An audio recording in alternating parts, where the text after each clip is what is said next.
Hey guys, this week we're going to talk about the WWE Quarterly Phone Call, Cody Rhodes and some more trademarks, the Carl Anderson move, where he's going, Triple H talk, where he talks about WrestleMania going possibly 2 nights, some Impact results, video game talk. We talk about the 2K video game. We talk SmackDown, Raw, NXT, and AEW. Find out what we thought was a better show this week, this Wednesday. And if you want to support our podcast, make sure you hit that like, subscribe, or follow button wherever you're watching or listening to this. And also check out our merch page over on Facebook, Tornado Tag Podcast. You could also follow us at Tornado Tag Podcast on Twitter and over on Instagram at IWEP Network. Hit that merch page over on Facebook, the Shop Now button, grab some cool merch. If you grab anything, make sure you take a picture of yourself in that swag and send it to us so we can give you some love and show you the thanks for supporting us. All right, here we go. Here's some no rain checks. We'll see you guys next time. We'll see you after the music. Not next time. After the music. I apologize.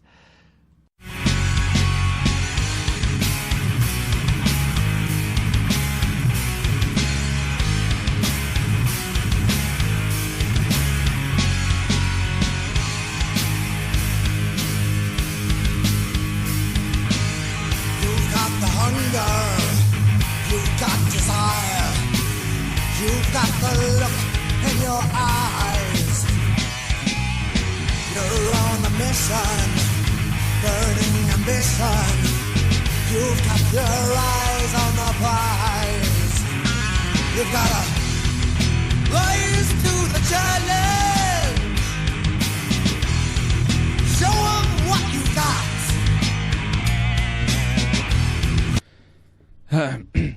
Alrighty, hey everyone, Anthony with Tornado Tag Podcast. Not short staff, but we got a stable tonight. We got on the phone. We got Tyler. Yo, what's up, guys? Brian. Hello. And Serious Business Andy Header. So going solo tonight, Andy. Hey. No tag team partner. No. And Yeah, that made it. There's one more person. I think he can. He did come back. I didn't see him rejoin. And we are joined by the Super Kicks party himself, Austin Blackman. finally, Austin has returned to Tornado Tag Podcast. What's going on, guys? Not much, man. Yo, that video. Blackman's abandoned son. Yeah, Steve Blackman's abandoned. Yo, when you Steve did Blackman that, isn't even a real person. when you That's my uncle cousin. when you super kicked your phone, I started crying, laughing, watching that video probably took me like a half hour to record because I'm not good at guitar. Yeah. But then that was completely spur of the moment after that one. I was like, yo, this would be funny because like the time before it had fallen off from where I had it positioned. So I was like, wait, I could just do this at the end and that would be hilarious. And I'm glad you enjoyed it. It was perfect. I was crying laughing. It was really when funny. you put surprise at the end, I thought your dad was going to come out. What if your dad would have helped you or super something? kick it? That would have been funny too.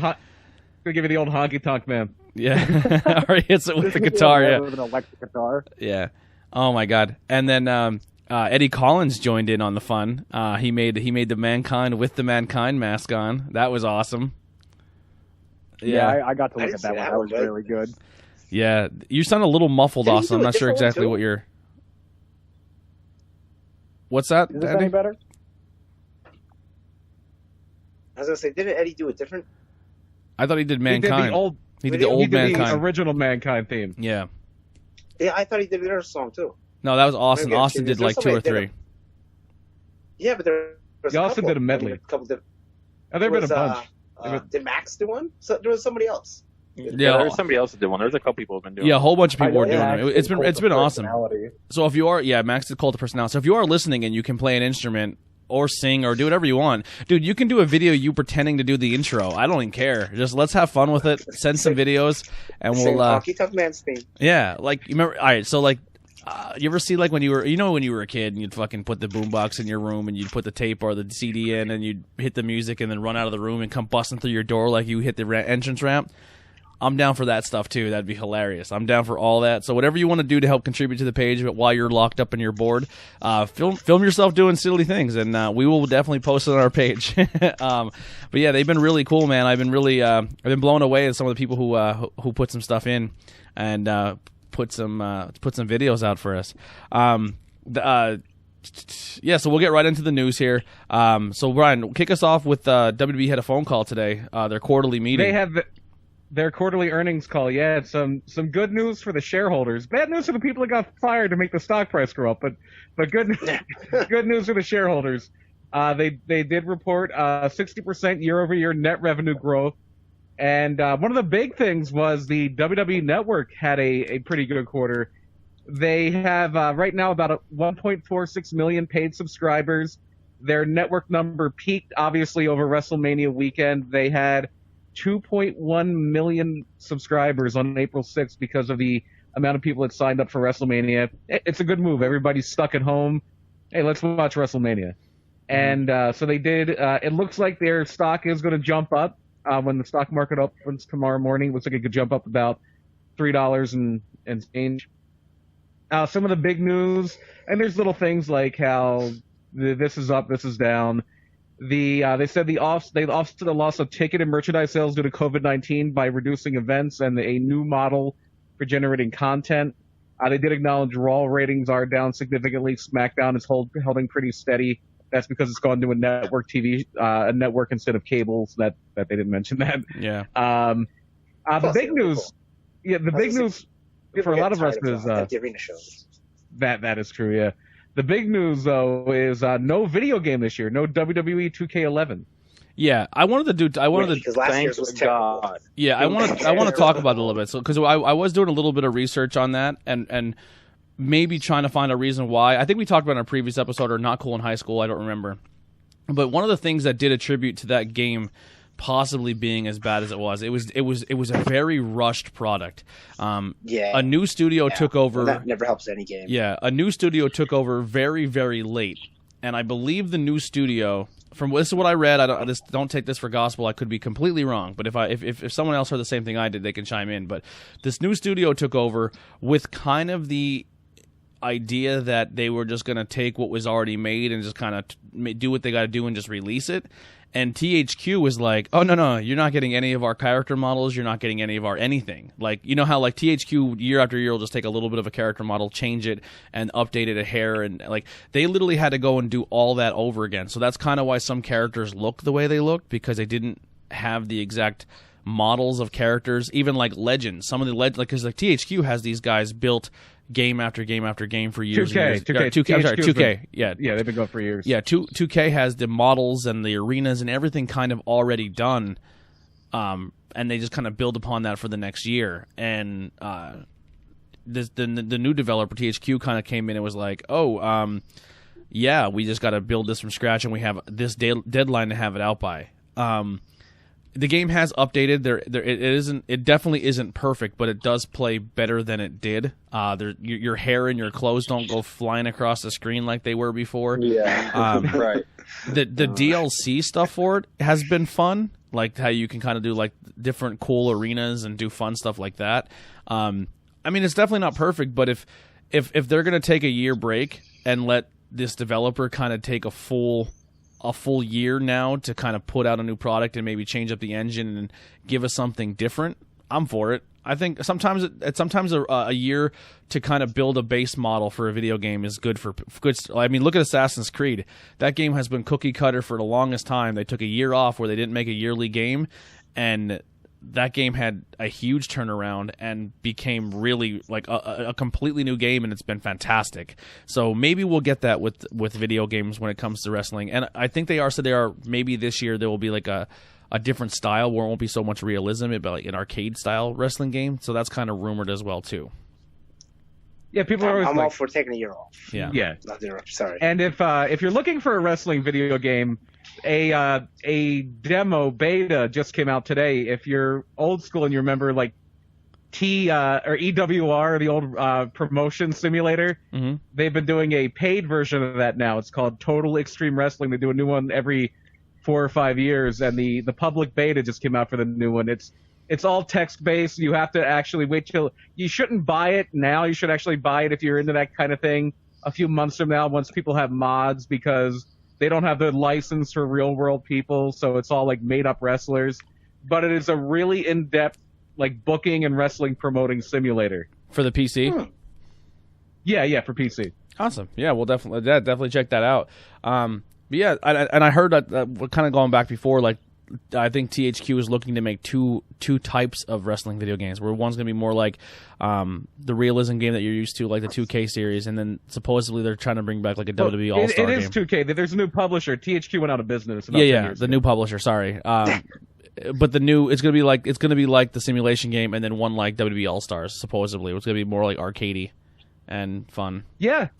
Yeah, people like WWE All-Stars, just never really followed up on it. That was a fantastic game. That was so much fun. It was pretty And then if you go way back, you had WrestleMania, the arcade game, which is actually done by Midway. Yeah, and like the wrestlers had the fatalities where like Shawn Michaels would drop the Heartbreak Hotel on people. I played that shit so much as a kid, but it's terrible. It's not good. It had some of the craziest endings too. Remember how Shawn gets gang raped in the ring, like when you beat the game? What? Yeah, you're talking about the arcade one where you like it was like a Mortal Kombat style game. Yes, yeah. When you beat the game, endings for them, but when you beat the game, they don't show you anything, but it's like a transcript comes up and it kind of tells you what happens when you beat it with that character. And Shawn Michaels says he gets the crowd so ravaged up that all the women from the arena bum rush the ring and all take turns on him until he like pretty much dies. Oh my! What a way to go! That's even worse. What happened to him in Syracuse that time? Yeah, Doink the Clown. Doink the Clown, an elephant gets loose and tramples and kills the entire audience. Bam Bam Bigelow releases hell from fire from hell in the audience and kills the entire. Yeah, it's one of those. Remember that? Was around. Yeah, remember that video I shared to you guys where it was the Fire Pro Wrestling game where Ric Flair pretty much kills everybody. Like, who was this? Suda51 that did this thing? Yeah, and that guy did a video on that game too, like crazy WWE video game endings. Yeah. Well, the guy who did that for Fire Pro, he wound up doing writing for a bunch of other games. He came up with another storyline that's now DLC for the new Fire Pro, where you play as the son of the guy you played as the one he did 20 years ago. I'm in. I'm gonna go re-download. I'm downloading that tonight. Did you play it yet? No, I haven't. It's a really short story and it's like $11. I'm like, I don't know about that. Oh yeah, have any of you played any of the Wrestling Revolution games? No. Oh, the M. Dickey games? Those games are fun.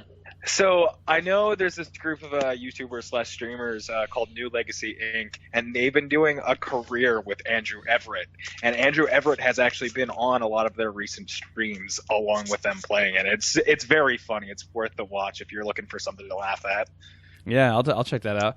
I never heard of that game. I have to check it out. Me either. I've never heard of it either. Holy quarterbacks flying off the board. It's a quarterback party here. This is a great pick. Chargers, great pick. Yeah. Yeah, so then the wrestling game thing is done. Now we got Cody Rhodes is trademarking stuff again. Rumor is he's trying to trademark Tornado Tag Podcast. He's trying to snatch up everything. No, he's a patent troll like Cody Rhodes. He deserves it. No, he's trademarking his name. So Cody Rhodes is trademarking Cody Rhodes. Yeah, thoughts? Well, that's why he's been Cody this entire time, because he doesn't have the rights to Cody Rhodes. Oh, really? I mean, they call him Cody Rhodes, don't they? I think they call him Cody. They call him Cody, yeah. I could have sworn they said Rhodes. The way they'll always get away with it is they can say Brandy Rhodes because she was called Eden Styles in WWE. So they'll say Cody and Brandy Rhodes, but it's Cody and Brandy Rhodes. That. Yeah. Yes, that was the way around it. In ROH, they would do that. But yeah. I mean, why not let him? Like WWE's letting the trademark run out, and why wouldn't you let the guy trademark his name? I mean, come on. Yeah. What are you gonna do with it? Honestly, I think I was looking through WWE's alumni list. I don't think Cody's on there. Cody Rhodes isn't there, but he's under there as Stardust. Yeah, that's how they're doing. Like I was like, well, they own Stardust, so and there's no dispute for that. Yeah. So that's probably why Yeah, I don't think Cody wants to be Stardust at any point. No. Although in the Being the Elite video, when they showed Cody, he had a bunch of toys at his desk, and the Stardust pop was there. Yeah, there was a Stardust pop there. Yeah. Which that's kind of cool. Yeah. And then there was the one where he was having like an exorcism, and Christopher Daniels came in. And he started like speaking as Stardust. Yeah, Stardust. That was hilarious. Yeah. When he would just do WWE facts, do you know that WrestleMania? It's this many people. Yes, that was great, dude. That was such a great skit. And then anyone has anything else on the trademark thing? I mean, we don't have too much to dive into on that. No, yeah, like he's always going for things that he feels belongs to him or belong to his family. The match beyond, which is what they would call war games. They can't get the war games thing because MLW actually had the trademark for that, I think, and they made a deal to give it to WWE. Yeah. But yeah, he's just trying to, like, Bash at the Beach was a big thing for that, so it's just another thing that he's been doing. Trying to snatch Yeah, it all this up. was one that no one can really argue against. Yeah, no, I don't. Like, maybe you would argue against Great American Bash, but Yeah. I mean, no one's gonna say, yeah, don't give him his name. Yeah. So then, next little bit of news: one of the guys who was let go, I guess, looks like he's found a home. Not a shocker. If you listen to our last episode when we talk about our picks of where some people are going to go, I believe everyone had this one. So Carl Anderson looking like he's going back to New Japan. Mm-hmm. Yeah, The machine gun is back. Yeah, the machine gun. Yeah. I think it makes the most amount of sense for him. It'll be interesting to see where Big LG goes. I know some people thought he was kind of teasing at going to Impact because he tweeted a picture of aces and eights. Oh, God. No, let's not do that again. I wouldn't mind seeing Gallows and Anderson back together as a team in New Japan, but I kind of want Anderson just to have a run on his own as a singles competitor. Well, maybe that's what they're going to do. Maybe Luke's going to take some time, hang out with his family, kind of do what he got to do, let Carl kind of build something up, and then maybe Carl's looks like he's being outrun one day, or looks like he's being outnumbered, and then Luke pops up maybe a year later and kind of spark something new again, but kind of give him a little time to solo run it. And by the time New Japan gets back, it's going to probably be around the time for the G1. So Carl was always in the G1 anyway, and Luke wasn't. Makes perfect sense for them to have Carl in the G. He was a runner-up in the G1 one year, so yeah, that would fit him like a glove. Yeah, it'd be fun. I'm glad for him. I know we were talking about it before we recorded the AJ. AJ put a little thing out there saying like he was just so disappointed. He's like he's losing his best friends. Like he fought real hard for him to get there, and now they're no longer there, and he just feels like he really let them down. And even worse, he's dead. Yeah. And then he died. and then he died. That's probably why Luke Gallows is not going to Japan, because he's dead too. Yeah, they're both. Well, that's why Carl's going to Japan, because all his friends are dead His friends are dead. Yeah, all his friends are dead. It's kind of like Marty Soul. Remember when all his friends died? Yeah. Yeah, so pretty good on him. We'll just kind of dive into this one real quick. It's not something we're going to dive into more later on the NXT bout, but I'll do it here. Speaking of guys released, and I know it pulled at all our heartstrings. The Drake Maverick video where he cried and really got in there and said and all of us were kind of behind it. We're like, man, it really sucks. The guy's all about it. So remember I said in the chat the one day about how I watched it all the way, and then he said at the end, he says, I have to win this. I'm like, well, if you got released, why would you say I have to win this? Because obviously you're not going to work there anymore. Yeah. And, script it. So that's why it's like, what's going on here? Yeah, here's the thing. I think for me personally, this is my take. If you guys agree or disagree, obviously you guys can put that out there. But to take something like that, I know people were rumoring they're gonna do the Roman Reigns, he beat cancer. They weren't gonna tread on that water, but you wouldn't put it past WWE to use something that you probably shouldn't use into a storyline somehow. You know what I mean? I don't put anything past WWE. Yeah, but to take people literally losing their jobs because of this and then turning it into some type of work or some type of angle just comes off real scummy to me. Real quick, whoever's moving around a lot, you got to be careful because that's bleeding through real heavy. It's really loud. Sounds like someone's doing jumping jacks over there. It's kind of I was moving. Yeah, I was walking. I don't know. It just comes off really loud on this end. Here's the thing, Tony. They are real scummy. It's WWE. Yeah, they're not good people. They're not good people. It's just shitty. It's real shitty. I'm disappointed. In if Drake Maverick literally is fired, and he's trying to fight back legitimately, sure. But if the Drake Maverick's really not fired, and then a whole bunch of people are, but they're using Drake Maverick as a fake fired story to get him over, I lose a little bit of respect on that aspect. Well, the one thing I read is, and because there was talk too, there was a Ryan Satin who does WWE Backstage, he does Pro Wrestling Sheet. He put out a tweet on Monday saying, hey, there might be a person who was just released on Raw this week. And it wound up not happening, but at one point, apparently in the script for Raw, Sarah Logan was supposed to be involved with the whole Ruby Riott and Liv Morgan thing. And they wound up not doing it. And I guess they're not totally divorcing themselves from the idea that they can use these people because even though they're being released, they're still being paid. And they're thinking, okay, if we're still paying them, we can still use them. So it might be a thing where it's like, well, okay, we fired you, but you still work for us as long as you're paying your downside until July. Okay. Yeah.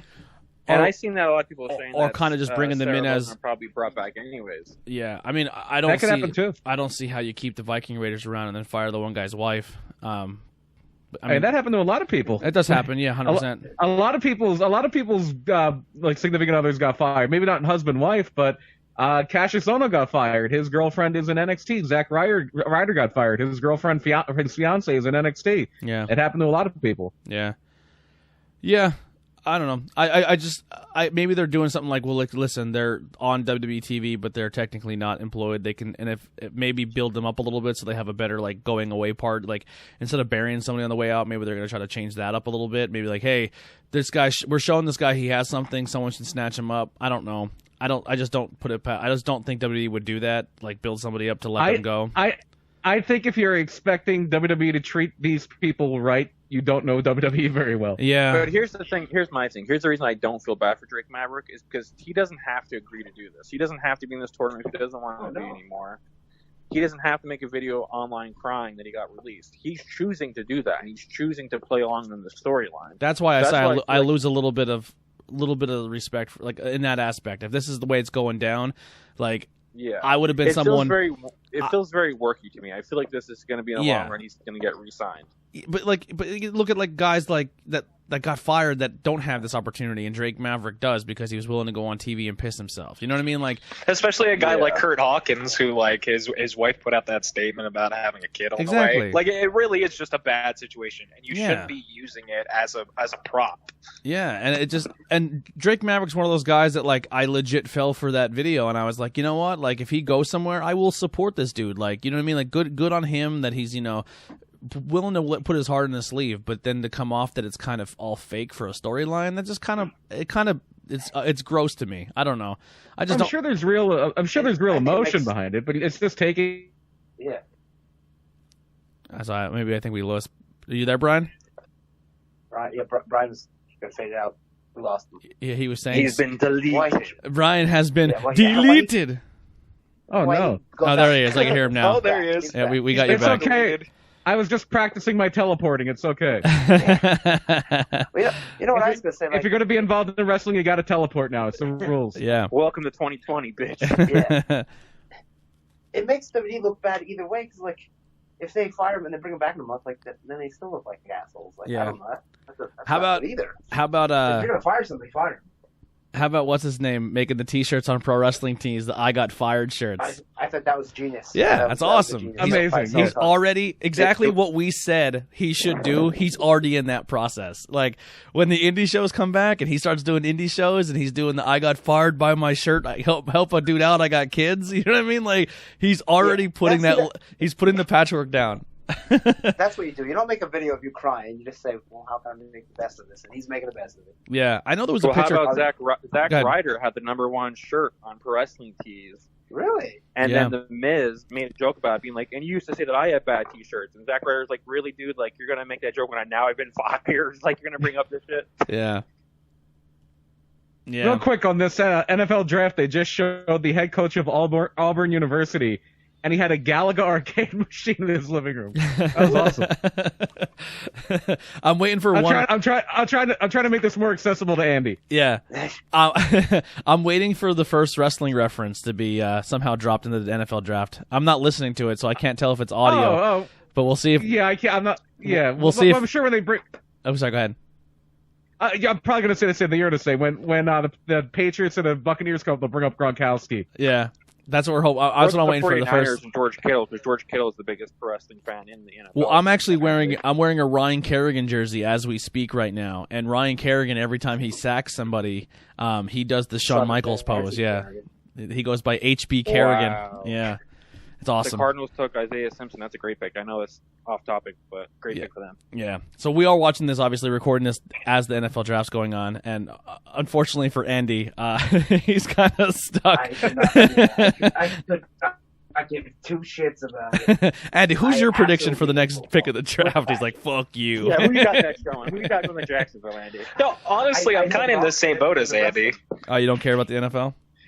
It's not that I don't. Well, yeah, I don't care about the NFL as an organization. I like the sport of football, but like, I just have gotten so removed from it. Yeah. But I do like Washington's pick, and I'm glad you're happy for that, Andy. Yeah, It's because you hate Colin Kaepernick, isn't it? No, I like that. it's a complete wait. Did you say I like Kaepernick or hate Kaepernick? I said, could you hate him? I was just No, it's the opposite. And you know that. Yeah. I just like that also said organization like he was a hockey player. Yeah. Oh my God, you're right. Hockey is definitely more Austin's hockey and I'm wrestling. sitting right in front of an air hockey table. Yeah. All right, the last bit of news here, and then we'll get into what happened this week in wrestling. Well, this week / last week, because we always cover SmackDown, because SmackDown happens tomorrow, and then we film the following week. But for us, SmackDown storyline starts tomorrow, and then that starts our week. But Triple H kind of said some stuff. We'll let Tyler take this one because he was the one who actually listened to it and wants to kind of cover that a little bit. So go ahead, Tyler. Yeah, Triple H said that he actually thinks that it's a smarter decision to have WrestleMania be a 2-night event.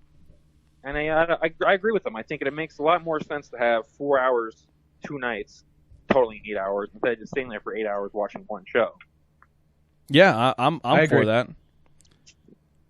I would say even next year, the I would only- I would have the only more problem would NXT be- with it. I agree. I'd have some more NXT matches. But the only problem with it is, like, once they have live crowds to it, you kind of got to pick and choose. Like, are you going to have tickets to night one? Because, I mean, yeah, you could get tickets to both if you have enough money. But if you can only afford one, what are you going to? You go to night one? You go to night two? Is it going to go by what the main event is for both nights to determine which show you're going to pick? That's going to be the interesting thing. Yeah. It would be really interesting if like night one was like the sellout capacity crowd, and then like night two, half the arena's empty. That's what I mean. That'd be so wild because everyone's like, "Fuck night two." They got Ginger on there. I'm not wrestling. I'm not watching this. I thought they did it very well, putting one championship on one show, then the other show being the other championship. And Oh, yeah, doing totally. it was done very smart. I don't know. Kind of going back. I know we kind of. Some people weren't for it, were some against it. There were some matches, obviously, that didn't go over with everybody. But like, I thought overall for a show, what they were able to do with the circumstances they had, I didn't mind it. I thought they did a decent job with WrestleMania. It had its ups and downs, and you're always going to have your certain limitations when you're empty arena, just because you don't have that crowd you're feeding off of. But yeah, I thought they did a good job. Except one glaring exception, they did a good job with what they were offered. You don't So I hadn't don't been- like people teleporting? What's the matter with that? I'm going to teleport into Bruce Pritchard's office and say, enough. I'm not going to teleport back. Enough of this. I'm not gonna Enough of listen this to shit. I hadn't been watching a whole lot of the no crowd shows up until Mania, and then I watched Mania straight through, and I was like, I was actually really impressed with how the stories were being portrayed, especially like the actual in-ring matches and not the pre-taped ones. Yeah. It was the first time I got to see it, and I was like, wow, I'm really interested in it. And like post-Mania, it got me back into the product, because like I feel like a lot of people were skeptical of how it would be without a crowd, and I didn't necessarily want to support the company for still continuing wrestling. But I gave in, continued to watch, and I really do like the product right now. Yeah. I think they're doing the best they can. I think both shows, when I say both, I'm saying AEW and WWE, I think are doing very well with what they have.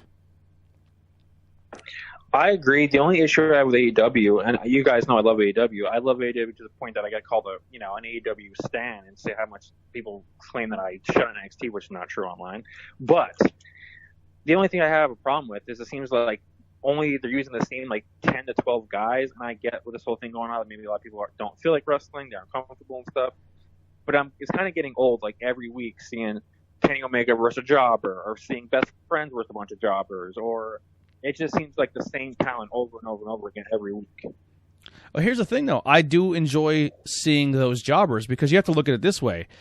Say for instance, Andy's our worker. Like he's our dude on the show who works. Andy gets a call, says, "Hey, we're gonna fly you out to this thing because you're willing to come down here. You're gonna do a job match against Kenny Omega. You're fucking taking it." You know what I mean? Like, so I think in that aspect, it's fun to see a guy who can go out there and kind of get like a tryout on TV to get an opportunity to do something later. Because there's like some of those girls they put on. Like for example, this week's AW, there was 4 matches with 4 different jobbers, and that's just too many. If there was like maybe 2 matches with like some known guys and some jobbers, that's one thing. But when you're having Luke Harper face a jobber, and then Kenny Omega's facing a jobber, and then this guy's facing a jobber, it's almost like old NWA back in the 80s. It's called job matches, and maybe the main event has names.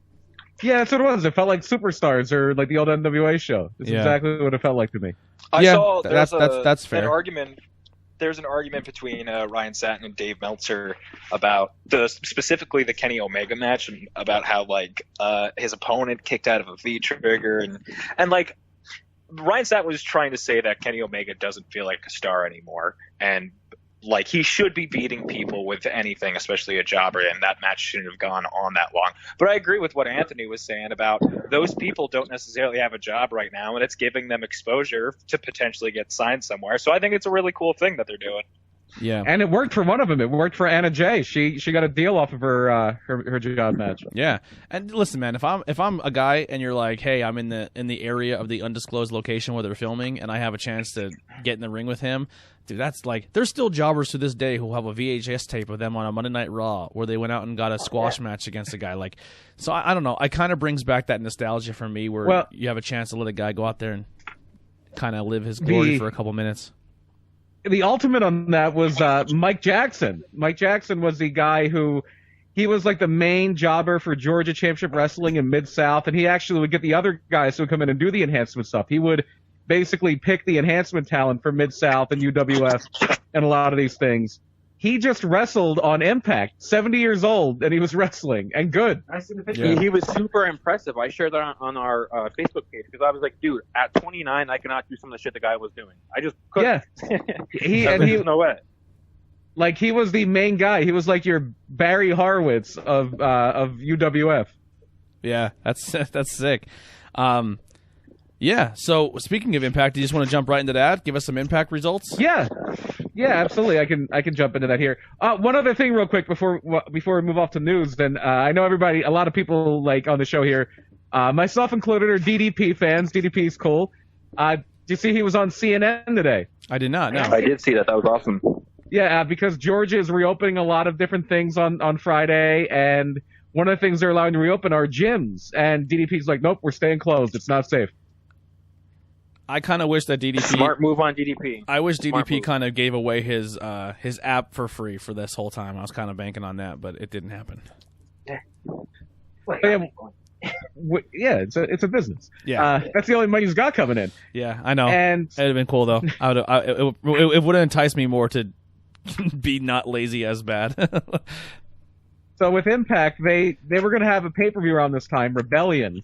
But Rebellion was the pay-per-view was canceled. They did it over 2 nights or 2 weeks. They did the first half this week, the second half next week. Some of the matches that they were planning on doing didn't get a chance to go off because some people weren't coming in. Tessa Blanchard being the big one because she's the champion. She didn't come in for the tapings. She's out of California and they were in Nashville. So they kind of they made what they could out of what they had. Is the best way to put it. So for one, 4 big matches on it. The first match, Rhino, Tommy Dreamer, and Crazy Steve beat OVE, Madman Fulton, and the Chris Brothers. Okay. I'm telling you what, man. I wish Impact was somewhere like I can watch Impact more. I know, like you said, you can watch it on Twitch, but Twitch, it's not like you can just turn it on and it may just be a rerun from this, so you don't really know in the timeline where you are, and that kind of bugs me. Like, I want to kind of just start fresh, but once I guess it's all over, I will jump back in Impact. But like, that's a promotion I want to follow more. Like, but it's just something I can't watch because I only have live TV on Hulu. But yeah. Seeing them live, man, I was really impressed. Like, I like a lot of their roster. I had a really good time at an Impact show. Yeah, they have a fun roster, that's for sure. Mm-hmm. Oh, totally. And the next match, one of the people in this match was at the Impact show we went to. It was the Rascals, Desmond Xavier and Zachary Wentz beating Falaba and TJP, and Triple XL, which is Larry D and AC Romero. Falaba is so much fun. He's over too, man. The crowd, everywhere he goes, man, they eat it up. They love them. On the reverse side of that, I'm a huge fan of the Radicals. I love them. I think they're a great team. I was going to say, I've never heard of that Larry D guy. Who's that? I'm not sure. I know AC Romero, so I'm assuming Larry D's another really big guy. But AC Romero is a big guy, probably about 400 pounds, and does planches and stuff. He did stuff with MLW. Yeah, Larry D, I'm not sure. Larry D is a new one for me. Mm-hmm. Yeah, I never heard of him either. He's new for me as well. And then for the next match, moment of silence. Willie Mack defeated Ace Austin to win the X Division title. Good run for Ace Austin, though. Way to get it going there. Now, 9 times out of 10, from what I guess what I've been kind of seeing on Impact and what people are saying is, you start off, you get your X Division, and probably not too far after that, they're probably eyeing you for a bigger move. So let's hope that rings true for Ace as well. It all depends. Sometimes you're in X Division for a while. Yeah, it just depends. But there's been plenty of people who have been X Division champion and then become world champion. You know, like Austin Aries and Chris Sabin, stuff like that. AJ. I knew they were teasing at Ace Austin Tessa Blanchard for a little bit there, weren't they? Yeah, they had a little mini feud. Yep.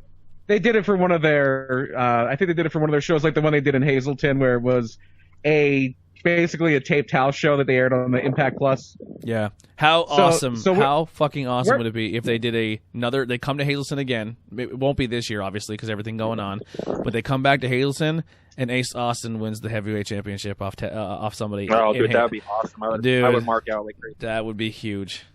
You would have in that crowd. You would have to turn him babyface that night because that place would go crazy for him.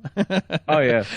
By the way, we're outing our own ignorance for being outside of our area. Larry D apparently is a regular in the Kentucky area indie scene. He's been around for 17 years. He wrestled for IWA Mid South.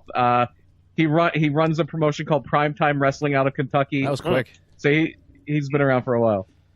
Never heard of him. You never heard of him, but good for him for being on Impact. Yeah, good on him. Hey, he's making money and getting his name out there. Good for him. And then the main event, or actually, there were 5 matches on this. I don't know if this is her Impact debut, but it's I guess her big match debut. Kylie Ray beat Kiera Hogan. Oh, wow. Yeah. Has anything come out about why, she never signed with AEW? Well, she was signed. Confirmed. She was nothing signed, confirmed. Yeah, she was, and then she quit. Yeah, she was the only released. person who's quit so far. Yeah. There was the rumors that she'd get along with Brandy, but I don't. Yep, that's the only rumor I've heard. She didn't get along with Brandy, so that's the only thing. You sound a little far away, Andy. Really? I don't know. That's better I have now. my headphone. I don't have a mic. So. That's good now. That was much better. When you said the first thing, it sounded like you were you had to take your phone further away, but it sounded good the second time. I don't know. It's just weird connection. I'm just trying to let people know if there's something they can adjust on the fly. You know what I mean? Yeah, it's the built-in microphone in the headphones. Yeah, no, that sounded what you're saying now sounds really, really good. Yeah, it's just that. Yeah. I don't know. I don't want to come off as the audio Nazi, but I'm just trying to let people know on the fly instead of kind of letting it. I know sometimes technical difficulties happen, so I'm I let it go a couple of bit. But if we can make a on the fly adjustment, I just try to do it. We get it. You're a Nazi, Tony. I am. I'm a Nazi. No, I just Hell Hydra. Hydra. Just trying to help people out. Yeah. Damn, why am I a part of this podcast again? All right, but I'm sorry. So go ahead, Brian. And then the final match for this first night, night one of the Impact Rebellion, Ken Shamrock beat Sami Callihan in an unsanctioned match when Callihan passed out in the ankle lock instead of tapping out. Wow. Ken Shamrock still looks amazing. I don't know how, but he looks insane. You don't know how. You never heard of steroids? I know, but you could take them, but you still have to do stuff. I know. You just have to work out, though. You can't just it's like when girls go get surgery to get their stomachs done and their butts and their belly and well, that's all fake. I'm nah. You don't just do it and you go back to home and do nothing. You have to maintain it. So totally, you still got to hit the gym. You can't just take it and sit on your couch. Yeah. So I definitely, regardless of what he's taking, that age to look the way he looks is good on him. Oh, trust me, I'm not judging him because when I hit 40, I'm going to start popping as much steroids as humanly possible. I'm going to start next week. I think I'm going to. Hell yeah! I don't need my nuts anymore, so if they shrink up and disappear, I don't care. So right, exactly. All dick, no balls. That's what I'm going for. I'm going for that look. Next week, Tony's just really aggressive for no reason. Yeah, I'm gonna turn it. I'm gonna turn into. No beings. Yeah, I'm gonna turn into Jinder Mahal. You're gonna see me. I'm gonna be huge. I'm gonna be covered in back pimples, and it's gonna be great. Giant fat nipples. Huge. And if someone says, "How did you do that?" You say, "I just worked out." Yeah, huge like when the people put those suction cup on their nipples, just like those. Lactating nipples. Yeah, it's gonna be amazing, dude. I'm gonna look so good. And listen, that's not a knock against Jinder. I'm a Jinder fan. I'm glad you did what you did. All right, just keep doing what you're doing. Alrighty. Jinder is proof. If you get released from the WWE, just take a bunch of steroids, work out real hard, and wait by the phone. Vince will be calm. Yeah, there's not a guy who's world champion right now that possibly did that too. Hopefully, it happens to all the members of 3MB. We already said he's already in the juice. He's gonna get some tattoos. He's juicing right now. He's gonna get a bunch of tattoos. What if he does the complete opposite and gets tinier? What if he lets himself go? Yeah, and gets fat, and then comes back completely out of shape and then wins the title. Like that would be amazing. Comes back like Kevin Owens. Yeah, and it's like a whole joke. He keeps on winning fluke things, doesn't necessarily deserve to have the title shot, and still somehow does it. Yeah, that'd be great. And that's not a knock against Kevin Owens. I love Kevin Owens because he doesn't look like your traditional wrestler, but he's fantastic when he steps in between the ropes. No, it'd be great if he just came back looking like Dusty Rhodes and just hitting everybody with elbows. Just his nephew to Cody. Just have him, you can paint a little blotch on his stomach. It'll be great. Yeah, that's currently one of the Vince things, though, is he has a hard time getting over people's appearances. So if you're a little overweight, he's like, "Come on, you can't have this fat ass be world champion." I'm like, okay. Yeah, cosmetic business now. Christian, you can't have that face. Yeah, Got a blue dot over over it. It's Christian, can you business. fix that face and we'll talk. All right. So, God damn it, Christian. Go ahead, Brian. So that game I mentioned earlier, Total Extreme Wrestling 2020. One of the things is you have you work as the booker or the booker and owner of a promotion, and one of the things you do is you can talk to your workers and be like, "Hey, would you want to trim down and maybe gain some speed? Do you want to try to go up a weight class, go down a weight class?" And one of the things you can actually tell people is, have you ever considered steroids? Well, in the 80s. On the next episode of You're in Court. Dude, that would be my entire roster. I'd send out a memo to everybody, be like, "Listen, I'm not telling you to do steroids, but I'm just saying there is a thing called steroids." Yeah, I'm not telling you to do steroids, but you see the guy who holds the belt? He's killing it in steroids.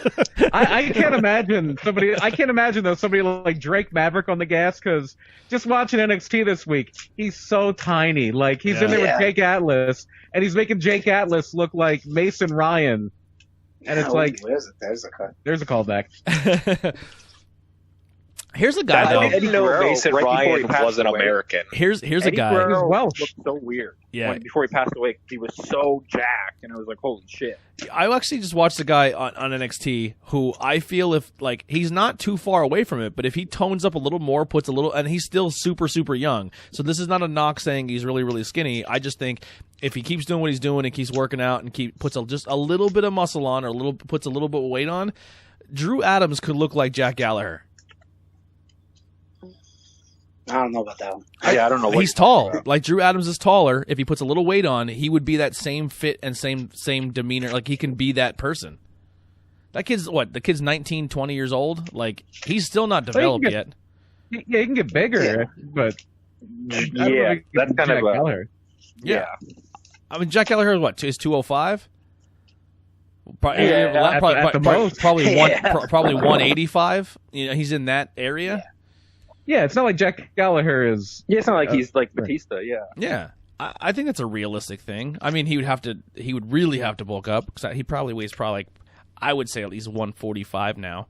So he had to put at least. Yeah, he's skin and bones. Right I now. wouldn't say that. I'm giving him a little bit of credit, but I was watching. I have nothing against him. Yeah, I was watching Jack Gallagher, and I was 120. Yeah, I was watching Jack Gallagher, and I was like, that could be Drew Adams. Like, I think that match though is like. That match was like, ooh, capes are making a comeback in wrestling. Yeah. He should have just teleported to the ring. Not everybody wears a cape can teleport, though. Not everybody has to teleport. We should make a T-shirt that just says "fucking teleporting," or just some type of teleporting T-shirt. Because it has to be wrestling 2020 teleportation. Yeah, it actually happened on Being the Elite this week too, right? I think it's going to win Best Move in the Observer Awards, teleporting. Teleporting. If you can't teleport in 2020, you're a bitch. Yeah. You thought you can leg drop and do elbow drops. You can't do shit if you can't teleport. There's going to be You can't some tell us money in the bank. You're whack. Yeah. Yeah. Alrighty. So SmackDown. Brian, let's kick us off with some SmackDown stuff. So with SmackDown, we opened with a moment of bliss with the Universal Champion Braun Strowman, and Real quick, if you guys throw back to the Mixed Match Challenge. Yeah, let's do something real quick. If you're not, Team Little Big. If you're not speaking at the time, like just on the chat thing, just hit your mute button. That might help out a little bit of the background noise. We have a mute button. Yeah, it's right on your main. It's screen. just the microphone. Yeah, it's you the tap the microphone. Yeah. Oh, it does not hang up? No, as long as you hit the red button. Hangs up. Yeah. Oh, okay. I see that. Yeah. All right, go ahead, Brian. Teaching technology with your grandpa. So the big thing here is there is a gift for Bray Wyatt from Bray Wyatt in the corner. But Braun assumes it's from Alexa Bliss because of Team Little Big, the big mixed match challenge. And Braun opens the gift and pulls out the old black sheep mask from when he was in the Wyatt family. Yeah. And then they put an old picture of Braun on the Titantron. I'm excited for this story. Let's do a little fantasy booking here. We'll start with Tyler. I know Tyler likes to do that. That's like his thing on the page. Is Tyler's take. So we'll go Tyler's take here. My take is that I think Braun should squash Bray in like 2 minutes at Money in the Bank. I don't know Just about this to embarrass 2-minute him match. one more time, because I want Bray to feel that he has no options left and he snaps, and that's when the Fiend starts to really coming after Braun.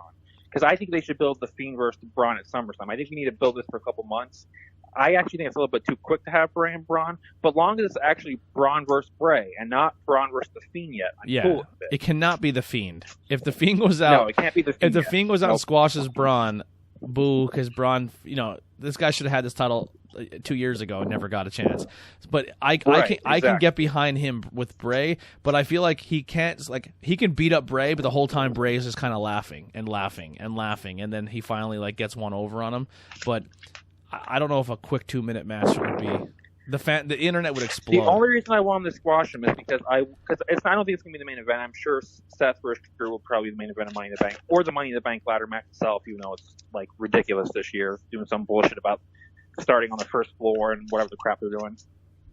But I would just have it be a squash match because. Oh, now it's bullshit. I mean, listen, I used to love the regular Money in the Bank. I love a ladder match. I'm all for it, but not when you're working on 3 levels of shit. Now it's like a little complicated. Yeah, how many floors is the WWE headquarters? 98. A lot. It's a big building. Yeah, which is like they start at the beginning and they have to brawl all the way up. You want to see some wacky stuff. And is the girls match like that too? Yes, I believe so. I believe both are, yeah. Oh, boy. Someone just fights. Someone just wins the elevator and just goes all the way up, and the match is over. Yeah. There you go. I'm super into this Braun Strowman Bray Wyatt feud. I know I sent something into the chat a couple days ago explaining every little intricate part that I loved about it.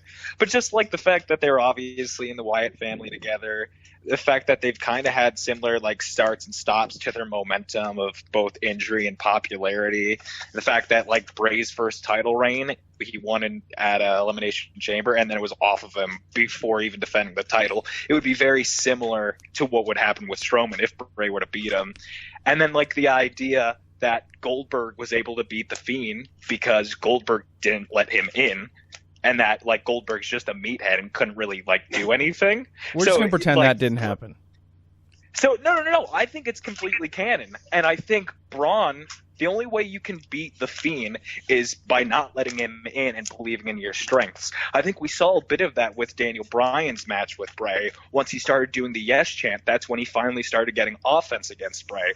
So I think Bray should honestly win the title back because he's already got into Strowman's mind, and then have Strowman long-term figure it out as Bray continues to beat people, and then give Strowman a proper title win, and it gives Bray a proper title reign. For long term, I'm all for breaking the title off. I would love for the Fiend to beat Braun at SummerSlam and win the belt back. My whole thing is with this, it seems like Bray can only change people if they've had a gimmick that was different in the past. Finn Balor was a heel before he was the face in WWE, so he went back to his old self. The Miz went back to his old self and was a heel again. Daniel Bryan went back to his old self and became a face again. Goldberg has always been the same, so the Fiend had no control over him because Goldberg's always just been Goldberg.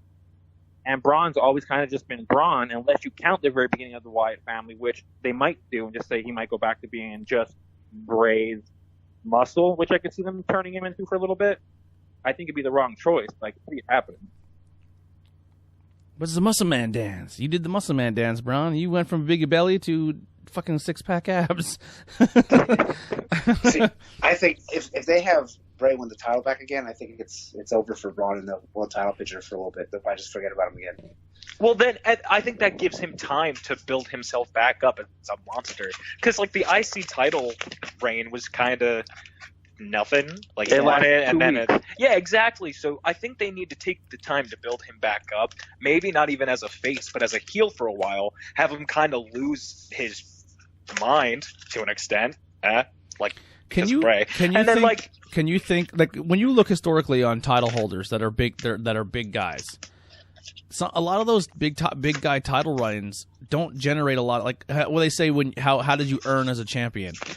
When in WWE historically, the big guy when he gets a title doesn't necessarily do very well as a money champion.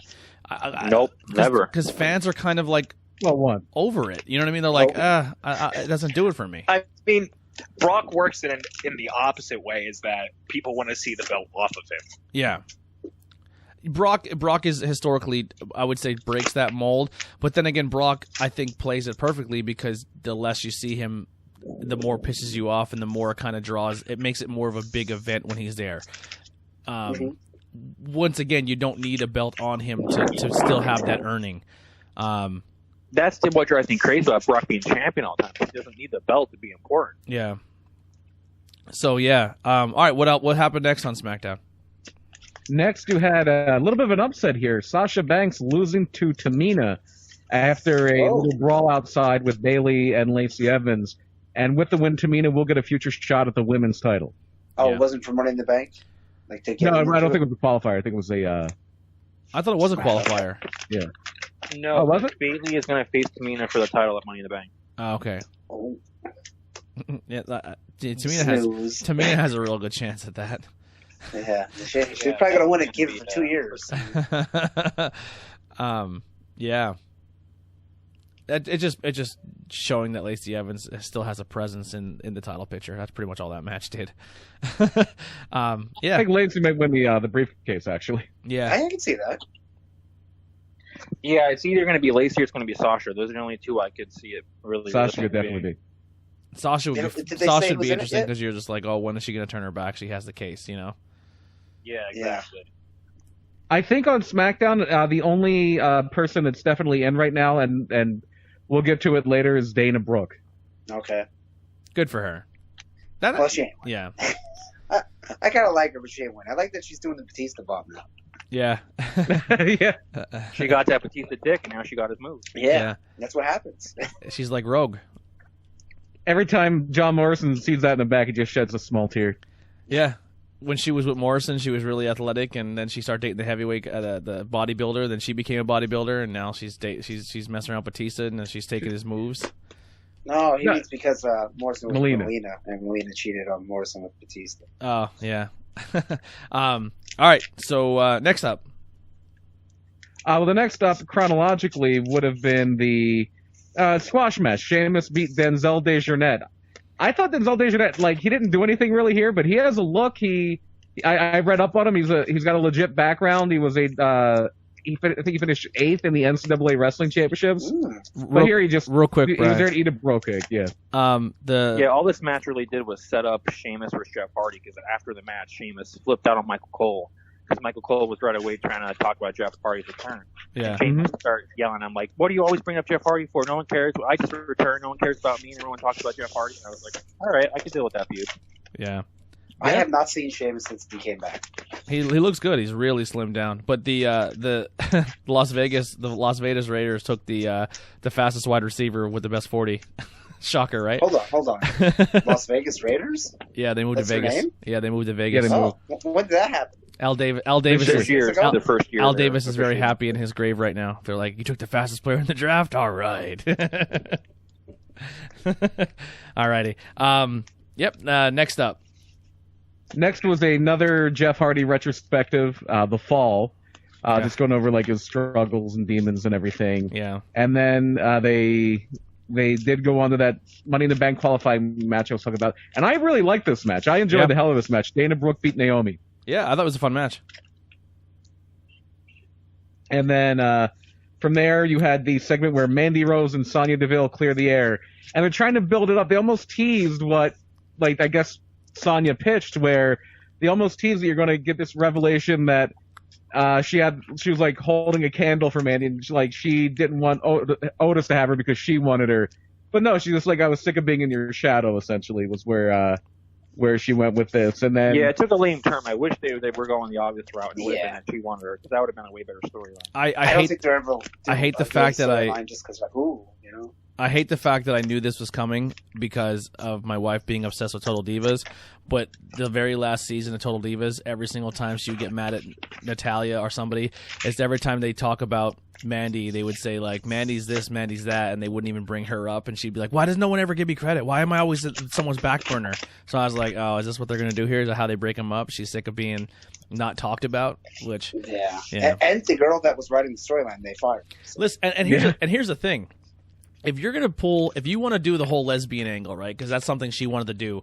They both want to do, yeah. The best way to do it would be get your girlfriend away from the nice guy who may be ugly and fat and make and send him with the playboy who's definitely going to break her heart. So then she turns into being into girl.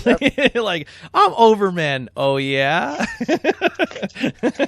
You know what I mean? It made sense. That's why it sucks they went with the generic, I'm targeting your shadow bullshit. It's like, you do that with every tag. But here's the thing, too. People would have been mad saying that you can't turn someone straight just because a guy fucked you over, and that would have been all in the headlines. Like, WWE thinks this is the way... How many girls have gone through that in college? Yeah. Listen, I've had my heart broken tons of times by girls. I never one time went, you know what, Tyler, let's go for a walk, bro. Like, that's just not how it works. Listen, I'm not saying that it happens all the time. I'm just saying it could happen. Yeah, that's not the way. That's not the way it works. You don't. I'm very for the movement that you can't choose. You don't choose to be gay. I think it's to see there's something you are or something you're not. Like, I don't know. Unless he was bi, though, which man, he could very easily be bi. Yeah, exactly. Maybe that's the storyline. Yeah. I don't see them ever doing a gay or bi storyline just because they don't know what to do with it. Yeah, they would flub it up so bad. They just tried with Lana and Liv, they blew up. Yeah. They haven't even let Jake Atlas wrestle in his rainbow tights yet. So like, I know that was so. When I see on NXT, that was so stupid. Apparently, they've been doing like a segment where he keeps saying that he's got a big secret to reveal. Which, like, if they want to showcase his wrestling before they showcase like him, I guess that's cool. So that way people can't like judge him one way or another. But like, let him do what he wants. And also, like it's 2020. Is that a big secret? Like, hey, I'm gay. Oh, okay. Yeah, exactly. It should just be a normal thing. Yeah. I'm getting a drink, so go ahead to the next topic. There's some feedback there. Up next, we had the Money in the Bank qualifier. Talk about an all-star team here. Daniel Bryan beat Cesaro to qualify for the Money in the Bank match. Oh, man. How was that one? Very good. Very good. It was very good. I can imagine. There's two great guys right there. It stinks of. The only thing I didn't like is they go right into the very beginning of the match, and they're fighting on the outside a little bit, and it immediately cuts to the truth thing with the hacker. Probably now they're saying it might be Ali and Gable. Who knows? Yeah, I hope not. I hope it's just. Oh, well, please give Gable a gimmick. No, I'd be all for if it were like Mustafa, Gable, and then maybe like a heavy of some sort. That people have bought into Mustafa's. People have bought into Lars Sullivan. Oh yeah, I can see that. Like people buying into Mustafa's truths. Let's keep Lars Sullivan off the internet. I think that's a better idea. Lars Sullivan's like, if I join this team, you can erase my gay porn, right? So like, I don't think so, bro. That's out there. Yeah. You can erase all my posts on bodybuilding.com, right? My racist posts. Yeah, I don't think the gay porn is his problem. I think his his saying how much he hates gay people, then having gay porn out is a problem. Yeah. Gay and racist posts. Yeah. That's a guy that they should have. He should have. Dude, if you're gonna pick a side, bro, pick a side and mean it. Yeah, I don't care what you do in your personal life, and if you want to videotape doing it, and if that's what you're into, then be for it. But yeah, and you're like, I hate these type of people, and you're like, well, wait a second. When you needed money, yeah, this video says otherwise. Maybe I just that whole choosing to be gay thing just went out the window, just in one segment. Exactly, Tony. Oh man, I just contradicted myself. Yep. I'm clearly joking, but yeah, go ahead. Next topic, So so, then we don't get ourselves canceled. Go ahead. I'm going to try to get us out of this hole that Tony's digging now. Yeah. And so Thank you. backstage, I'm going to try to teleport out of this hole. I feel like AJ. I feel like AJ right now. My arm's sticking up out of the grave. Speaking of AJ, didn't he used to have comments about that? The gay community. Yes, he did. Okay, so I was actually at the one show, and it's in ROH when Matt Sydal was looking for a tag partner, and then they was like kind of feuding with AJ Styles, and I forget who they beat, and then AJ's like, Matt Sydal, I have a proposal for you. And he's like, whoa, not that kind. He's like, I'm not going to them or something. Like, oh my God, they posted a line about it. He's like, I'm from the South. I don't mean that kind. AJ Allen Jones don't roll that way, buddy. I mean, yeah, this was 2005 or 6 or 7 maybe, but like still, it's like, yeah, AJ, come on now. There's this thing from he did an interview on Dave Meltzer's old radio show, and somebody called in and asked him, what do you think about the your status as a little bit of an icon within the gay community? And he just goes, the gay community? Dude, you have to listen to the clip. If you've never heard the clip, it's not even like being like hateful or anything. It's just hilarious to hear the way AJ says the gay community. It's so fucking funny, dude. It's hilarious. Someone's vibrating. That was. Can you hear that? The gay. Yeah. The gay community. Yeah, anytime anytime someone shuffles papers or shuffles the phone or shuffles a microphone, it all comes through. No. Okay. Can you mute? No, yeah, I guess I wouldn't know when the text is coming, so. Yeah. I would just turn your vibration off. I would just not use your vibrator during this right now. Yeah. Yeah, turn your vibrators off. The Dana Brooke match. Some of us have needs, Tony. The Dana Brooke match is over. There's no other need to talk about that, to use that anymore. And transition. I'm just saying I like Dana Brooke. That's how we know which Tony would use his vibrator for. Dana Brooke of all people. Yep, Dana Brooke. She could Batista palm me. Oh, boy. All right. Is SmackDown over yet? What's going on here? No, a few more things. I'm sure one of them is something Tyler's going to want to. I'm sure one of these things is something Tyler's going to want to chime in on here. But first, I'm so excited. I'm just as excited for the SmackDown recap as I was watching it. I was just like, oh my God. You had Baron Corbin attack Elias in the back, and then you had a triple threat match where Big E defeated The Miz and Jey Uso, and because of that, the New Day are once again the SmackDown Tag Team Champions. This match, real quick before never watching WWE ever again. Before Tyler commits suicide on podcast. This match was clearly throwing them a bone, saying that these three guys got a WrestleMania moment, and we'll give you guys a moment to do your thing on SmackDown. Maybe not in the same light because WrestleMania and SmackDown are two different things, but that's all I seen with this match. This is them throwing them a bone. I think the new thing is, hey, why should we have tag team matches? We don't have to. Let's just defend the tag titles and singles. I mean, I feel like every time we get close to an actual story with the New Day, something happens, and it's either an injury from one of them or like the Kofi Mania thing. Something always happens before we can get an actual storyline with the New Day. Here's the issue. Every time WWE takes a step forward with the tag team division, they take like 10 giant leaps back every single time. They punt on first. That is accurate. They punt on second and 2.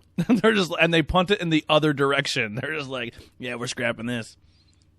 I literally couldn't believe it when they announced the match. I was like, oh God, they're gonna do this bullshit again. And then when the title change happened, I literally had to control myself from not smashing my television. I was like, do not break your television over this. Yeah, it made me so mad.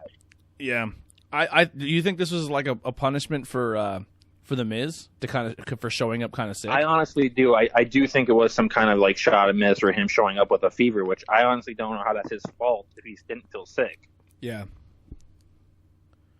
Oh, it's Vince logic, so that's how you explain that. Yeah, throw everything out the window. He coughed around me. He caused his Roman Reigns to miss WrestleMania. It's like, goddamn. Can't say that word. Yeah, you can't talk Roman Reigns anymore. Yeah, apparently Vince is. Yeah, that's a no-go now. So he's a little mad at Roman. Can you imagine if his contract was coming up? Then he wouldn't be mad at him. Yeah, well, he just signed a new one, so he can be mad all he wants. Yeah. The rumor is they're going to talk about Christopher How dare Benoit Roman take his about, title shot and shove it up someone's ass? All right, you can talk about Chris, but you can't talk about Roman still. That's still on the top of the table.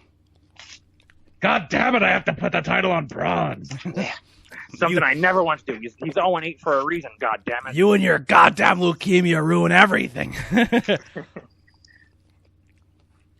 So Raw. Thank you. Raw opened with the new champion there, Drew McIntyre, who just went over the attack with Seth Rollins, and the Zelina Vega stable faction, they say, interrupted there. And it basically set up a match later on where we're going to get Angel Garza and Drew McIntyre. And then we go right from there to a Money in the Bank qualifier where Aleister Black beat Austin Theory to qualify for the match. Very impressed with Austin Theory. Obviously, he's in there with a really good guy, but I think this was his best match in WWE. Yeah. Real quick, though, how excited are we for this Drew McIntyre title run so far? Like, are you chomping? Are you chomping at the bit for Monday at Raw to see what Drew McIntyre does as champion? See, I'm a Drew McIntyre fan, so I am, but I just feel unfortunate that it doesn't seem like there's a lot of opponents for him right now. Exactly, that's the problem. For me, I'm super into it, especially like within the last couple seconds of Raw, which like we'll get to, but now that I'm here, I'm gonna talk about it, I guess. Yeah. So after the match, when like we'll come back to it. Let's Claymore. That's fine. Yeah, let's come back to that. Sorry. I think Drew's doing everything right. You need a foil. You need a bad guy. You need the opposition, and he doesn't have it. Yeah, I said when he won the title, I'm like, man, I'm really happy for him. I'm excited for it, but man, I'm afraid they're not going to know how to book him as champion, or they're not going to know how to handle him as champion. Yeah, just have a challenger and not a guy who just lost clean at WrestleMania. Like and not a guy who's been in the main event for so long. I don't know who it is, but they should have had a challenger ready for him. That's their job to pick that up. Like I said, even if it would have been Andrade, who's been United States champion for a while, and they could have just played off like, listen, I don't want this belt no more. I want the big one. I've already beat you for a world title, so I'll beat you for this one. It would have made so much more sense. Yeah. Yeah, and they did that, and then they threw the match away on Raw. Yep, and then the next week just had him beat him up Andrade again. It's just like 2 weeks in a row he just squashed them. It's like, man, we're throwing away a perfectly fine feud right here. See, I disagree. I don't think there's a throwaway here. I think there's something, which might be just me being overconfident and like over hopeful about it. But I think that end flurry showed something, and it showed that Drew is like, they're pushing the story for him right now that he's overcoming the odds. He overcame the odds at the Rumble. He overcame the odds of just coming back to WWE. And then in that flurry, he's overcoming the odds of a lot of people at once, like Theory, Garza, and Andrade. Yeah. And at that very last the dude moment, Andrade was all alone with the title, and it showed that Drew didn't have his eyes on the title. And I think that's a hint into what might eventually take the title off of Drew, is that he's just going to have too much to deal with, and he's going to lose it, and it's going to be a result of him not paying attention to it. Because he's starting to get overconfident, too. Yeah. I don't know. It might just be me looking too far into it, but it could be one of those things because we all have the book in our heads. Yeah, we WWE overbook and actually think never storylines, and it seems like WWE is just like, how do we? Let's just throw ideas into a fishbowl and see what comes out. Like, yeah, I like everything you're saying, Austin, but I don't trust WWE to do subtle well. Yeah. Oh no, that's fair. I'm absolutely okay with that, and I'm what's gonna happen is like Money in the Bank or SummerSlam. Seth Rollins gonna curb stomp him one time, and he's gonna win the belt clean. That's probably what's gonna happen. I think it might get an Aleister Black heel turn. I think that might be how he loses the belt. Brian, you 110% have read my mind. I think Aleister Black is winning the Money in the Bank, he's going to stay face for a while, but Zelina is going to keep feuding with Drew, and eventually, once Zelina's groupies beat down Drew, Black will come out, cash in, and then kiss Zelina, and they reveal that they're a married couple on TV, and he will be like the leader of her group. And I think Black will be the stable. Oh, I love that. I love that so much. I love the The only Fiend. thing I don't like about that is they kind of clash with. He's like dark brooding guy, and she's, Yeah. I don't know if I would do. they don't mix well. I don't know if I would put them Listen. on screen together just because they're married, but I Just think have you're getting her a Black heel turn. Just have her keep dressing as Aaliyah in Queen of the Damned and come out with Andrade like that every week. I'm in. Not Andrade. Come out with Alistair like that every week. I'm in. All I'm saying is a stable of Black, Andrade, Garza, and Theory. That's four of the most talented guys I've ever seen in one stable. That'd be amazing. Tyler, you have absolutely sold me on this. I do see Alistair winning the Money in the Bank, though. 'Cause who else really is going to win? Here's the thing: the more I see of Black, and everyone's like, "Oh, he could be the next Undertaker. He could be the next Undertaker. He could be the next presence." Man, you see him come down. He comes up like a coffin, and you hear that entrance music, and it's just like, it seems like what they're trying to put out as him isn't what. It's like not fully clicking for me yet. I like him as a talent. I love watching him in the ring, but like what he puts on in the ring and then what he tries to, like, they're trying to make him this other thing, like this, I don't know. It's all the pieces aren't there for me yet. So like, I love his music. I love his entrance. I love all of it. But then it just he has a devil on his back and they try to do this like supernatural devil thing. And it's just like, I don't know. The promos take away a lot. He should be a guy that should never talk or very rarely talk. And NXT was like that. It was perfect. Yeah. Well, that's I why agree. Zelina would be perfect for him. If Zelina did all the talking for Black and he still did very little talking, it was very intimidating. I think it works great. And I think it's that clash of styles that makes it even more intriguing. The fact that Theory and Garza specifically are very arrogant, cocky, and talk a lot in the ring. Alistair can just be that guy who doesn't have to talk because the rest of the group does it. Yeah. But It's what put them together. It's kind of like Garza's that guy who, how as soon as he lets loose, he's gonna be so Yeah. unstoppable. like what would they talk about? Like, I don't think Proud and Powerful fit in Inner Circle still. Like, I don't know. Some of the times when you're too different, it's like them guys would never hang out. Why are they together? The Inner Circle to me seems like Jericho and Sammy Guevara use the meatheads to get everything else done. It's just like Jericho and Sammy talk secretly, but they're like, "Yo, we have this we have these dumb Spanish idiots, and then we have exactly this dumb what this giant group can- idiot." That's what this group can be. Yeah. This group can be that Vega set this group up just to get her husband over and have backup against Drew because she knew Drew was a really strong force in the WWE. Yeah. If your end goal is to turn maybe Garza and Andrade babyface, then that might work. Yeah. And I can see that. But as far as that guy, I think that's an idea where I don't think anybody would really think, hey, let's put Zelina Vega and Aleister Black together unless they were married in real life. Yeah. Yeah. And that's not a reason to put two people together on I hear TV. you. I Like, agree the with- same I thing agree was with done Brian. with Edge and Lita, and it turned Edge's whole entire career around. Without Lita being that heel force, Edge never would have became that main event guy because he was just dragging along for years and years and years. Yeah. I don't know. Lita wound up being really great in that role. I just don't want. But then they put I just don't want they to see a put Deborah guy. with Steve Austin. And that wasn't good. Yeah. I just don't want to see a guy go through the Rusev treatment again. Oh well, that's probably gonna Well, happen. see, that was a As long as different Vince case is where alive. Vince was ridiculous in his head and thought for some reason Rusev could never get Lana. We didn't understand it. It's like, dude, who are you to say get who? Like, what are you talking about? You don't think he's gonna look at Selena Vega and be like, "How does this idiot get this beautiful Hispanic girl?" You know what I mean? Like, yeah. But see, I really do think Vince thinks Black is like cool though. For some reason, why I think Vince in his head gets Black a little bit and thinks He's like, got oh, all right, tattoos. Well, I see the tattoos and he's like a Randy Orton. I get it. Yeah. Like, Not so as that big. I don't Not think as will big be in person. Ordeal. We seen him in Wilkes-Barre. Not as big. I thought he would be a lot bigger. No, he's about 6 foot. Yeah. Who, Black? Yeah. Yeah. Yeah, Black's not very tall. Yeah. He still looks cool as fuck though. It's one of the coolest entrances I've Yeah. ever seen live. But yeah. All right. What happened next on Raw? A little bit of another squash match. Shayna Baszler beat Indy Hartwell. Same thing she did to Sarah Logan where she stomps on the arm and Yeah. supposedly breaks it. I don't know Indy Hartwell at all, but that's a good name for on the Indies. yeah, absolutely. And then the next match, Colin right up with that, was another. Well, these are NXT guys, but it was still kind of a squash. It was only about 3 minutes long. Ricochet and Cedric Alexander with some new cool matching tights beat Shane Thorne and Brendan Vink. I like them as a tag team, but I don't see nothing for them just because WWE probably doesn't know what to do. Yeah, I agree. And when they don't know what to do with somebody, they're like, throw them in a tag team. And Yeah, that's Lance what this Storm is. actually gave them a really cool name on Twitter, and they both said they loved it, and that was Air Force One. All right. So I don't know if they're going to make that. So official Air or what. Boom, Kofi Kingston and Evan Bourne. It's very Air Oh Boom. boy. Yeah. Here's my thing, because they had a bunch of different names they told people to vote on, and they didn't pick the best one. When they did Air Boom, somebody wanted them to be the Altitude Era. And I was like, that's a great name. Oh Oh yeah, that would be way good. cooler. No, that sucks. Oh man, I like that.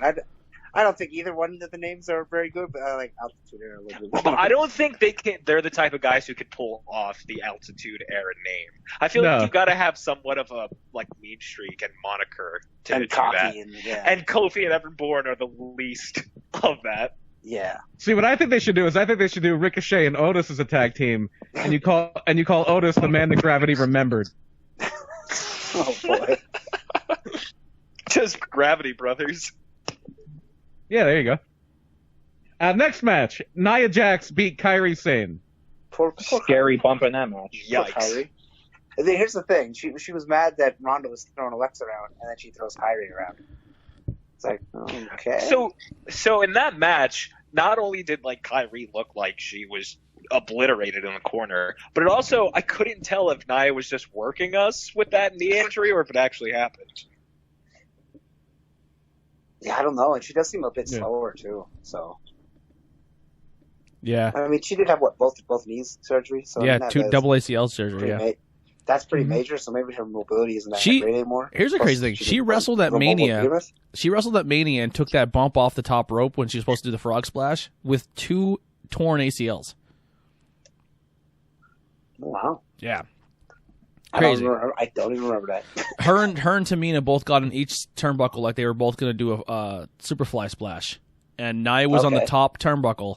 Now, Nia's not a small girl, and she is openly afraid of being on the top turnbuckle. She's not like most girls. Yeah, she's not like most girls. And Mm. and Natalia pushes her off the top rope, and she took a bump to the apron and to the outside, and took that bump with 2 torn ACLs, like crazy. Jeez. So So yeah, next, the less we say about the Viking Raiders carpool video, the better. Oh, I'm just gonna say this. That might be one of the worst segments. Unless of all year. unless it eventually turns to them just shitting on the gimmick, because it seemed a little tongue in cheek. It seemed Now very, you're going to Russo shitty. Town, though. Yeah. Now you're going to Yeah. Russo Town. This is why would you take a tag team that is great, and then just say, let's make them complete goofballs? I mean, this was bad. This was really bad. Like the Street Profits live skit. Remember that? yeah. That was horrible. Then this was horrible. This is That's my whole Bobby that's my whole Lashley's issue with it. sisters. Is I already hate the Street Profits. I don't hate them. I just hate they're always screaming and yelling and they're very annoying. And now the Viking Raiders are also going to be like, ha ha, look at us, we're also stupid and annoying. It's like, Jesus Christ. Yeah, they're just like 2 monsters. They can come out like LOD back in the day and just destroy people. And, Absolutely. But and then you got which one? The Hanson. I don't know their stupid names. And Hanson could for a big guy, he could do all kinds of crazy stuff like that. That's enough right there. They don't have to be jackasses. I don't And know. again, you were talking about people. Those who we talked about whose wives got cut. Yeah, so it's just a thing where it's such an obvious thing, but they can't do the obvious thing. They have to do some kind of goofy thing. Yeah. Let's then make you- him like the Berserker. And they're gonna tie Jameson to the roof and throw. Oh my God! Is he Throw him still off the- alive? Yeah, the guy who played Jameson. Do you remember when Bray Wyatt was first doing the feud with John Cena when he wasn't the Fiend, way back when? Mhm. And they did the cage match, and Cena went to escape, and there was a kid singing "He's Got the Whole World in His Hands." Yeah. That kid was Jameson's son. Oh wow. His son was an actor. Yeah. What an Jameson was- interesting part of the lore. Yeah. Yeah. The actor that played Jameson, his name's like John DiGiacomo or something like that. He was on Sean Mooney's podcast a while back. It was actually a really good listen. Wow. He was. I hated him back then. I was like, who is this annoying guy? He doesn't make me like the Bushwhackers anymore. Yeah, they just brought him on for the Bobby Heenan show, and he was good on that. And then they just brought him back for other things. Yeah, it was not good. Anyway, All right, Anyway. moving on. moving on. Apollo Crews defeated MVP to qualify for Money in the Bank. Hey, remember when MVP retired? Yeah, remember that time? Yeah. I guess not. Hey, I'm all for the Apollo push, though. Crews had a giant Me too. winning streak going on and was like pushed great. Oh no, he wasn't. He just lost the match to Aleister Black and all of a sudden got an opportunity to Money in the Bank. Hey, I enjoyed that match a lot. And it got people to talk about him again, which is more than he's ever done on the main roster. Again, I'm not trying to be anti-Apollo Crews because people are always like, well, what, you don't want Apollo Crews to get a push? Like, yes, I do want him to get a push, but the right way. I want him to win matches and deserve a spot in Money in the Bank. I'm just saying logically, why does he get a spot in the match and it wasn't Angel Garza? Why wasn't it somebody that's actually been on TV winning in the last month that got that spot instead of a guy who lost the match and it was good enough in defeat to get a opportunity? Like, what? Well, listen, they always seem to do that. Like, that's what they did with the JBL push at first. It was just like, okay, now he's a new guy. Now he's a champion. Same thing with Jinder, where I think part of the backlash against Jinder was, well, first of all, he's not very good, but second was that it was just out of nowhere. Like, okay, my entire issue with Jinder as champion was out of nowhere. It also had to do because he sucks. But the main thing is, if he was United States champion first and he worked his way up, I could have dealt with it. Me too. The reason he was champ is because they wanted to get the Indian audience into the and it didn't work. And Vince likes muscle guys. That's the other big part. Yeah. So it was just the perfect storm, and hey, good for him, I guess. So. Yeah. So I had a good time with it. maybe not the Bujami prison match. I did not like that at all. We're always have the memories of him making fun of Nakamura for being Japanese. Oh yeah, that too. That. Yeah. I was there for the Punjabi prison match. I thought it was funny. I was too, Anthony. Of course. Hey, that was in Philly, wasn't? Yeah, and I left halfway through to go wait for tickets for Royal Rumble. I don't feel like I missed anything. I had a good time that show because I went to it with my dad and we actually met up with one of his friends that he used to work with, which was cool.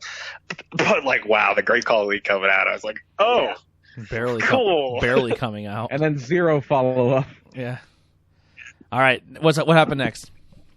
The Riot Squad explodes. Liv Morgan defeats Ruby Riot. Guess that's the end of that, eh? Yeah. You would think. I was glad that Liv won because I honestly thought that Ruby was going to beat her. So I was like, oh, sweet. Liv won a match. Liv has come Ruby has come back and I don't think has a win yet. I know. That's unfortunate, right? Yeah. I like Ruby a lot, but I also think Liv is cool. I kind of like her little push she's getting. I don't know. I think she's cool. Yeah, I think she's. I don't very know. I way saying that I want to lick her butthole. No. I honestly like. Even when she was part of the Riot Squad, I thought she took some crazy good bumps, and I thought she shows progression every time she's in there. Like you can definitely tell she's putting work in. She's not just trying to go by off her look. She's trying to actually get better at what she does. Fine, Tony. I'll be the pervert. I'll lick her butthole. Okay. No, I'm being honest. Of the finish was really smooth. The one problem I have with her right now is that a lot of the things she does are very telegraphed. Yeah. Which, like, isn't a bad thing. That's a very safe thing. But, like, on air, especially without a crowd, it's very easy to focus on those kinds of things. Yeah. Right. Yeah. The Miz has made an awesome career at being very telegraphed. And a lot of this stuff too that you would see a lot of these matches. I think all right, this is maybe just my take, but I think a lot of stuff in these matches, those telegraph and those things that happen, the way a match flows, you would not see as much on TV because they would cut to a crowd or they would cut to a reaction or they would cut to a different thing.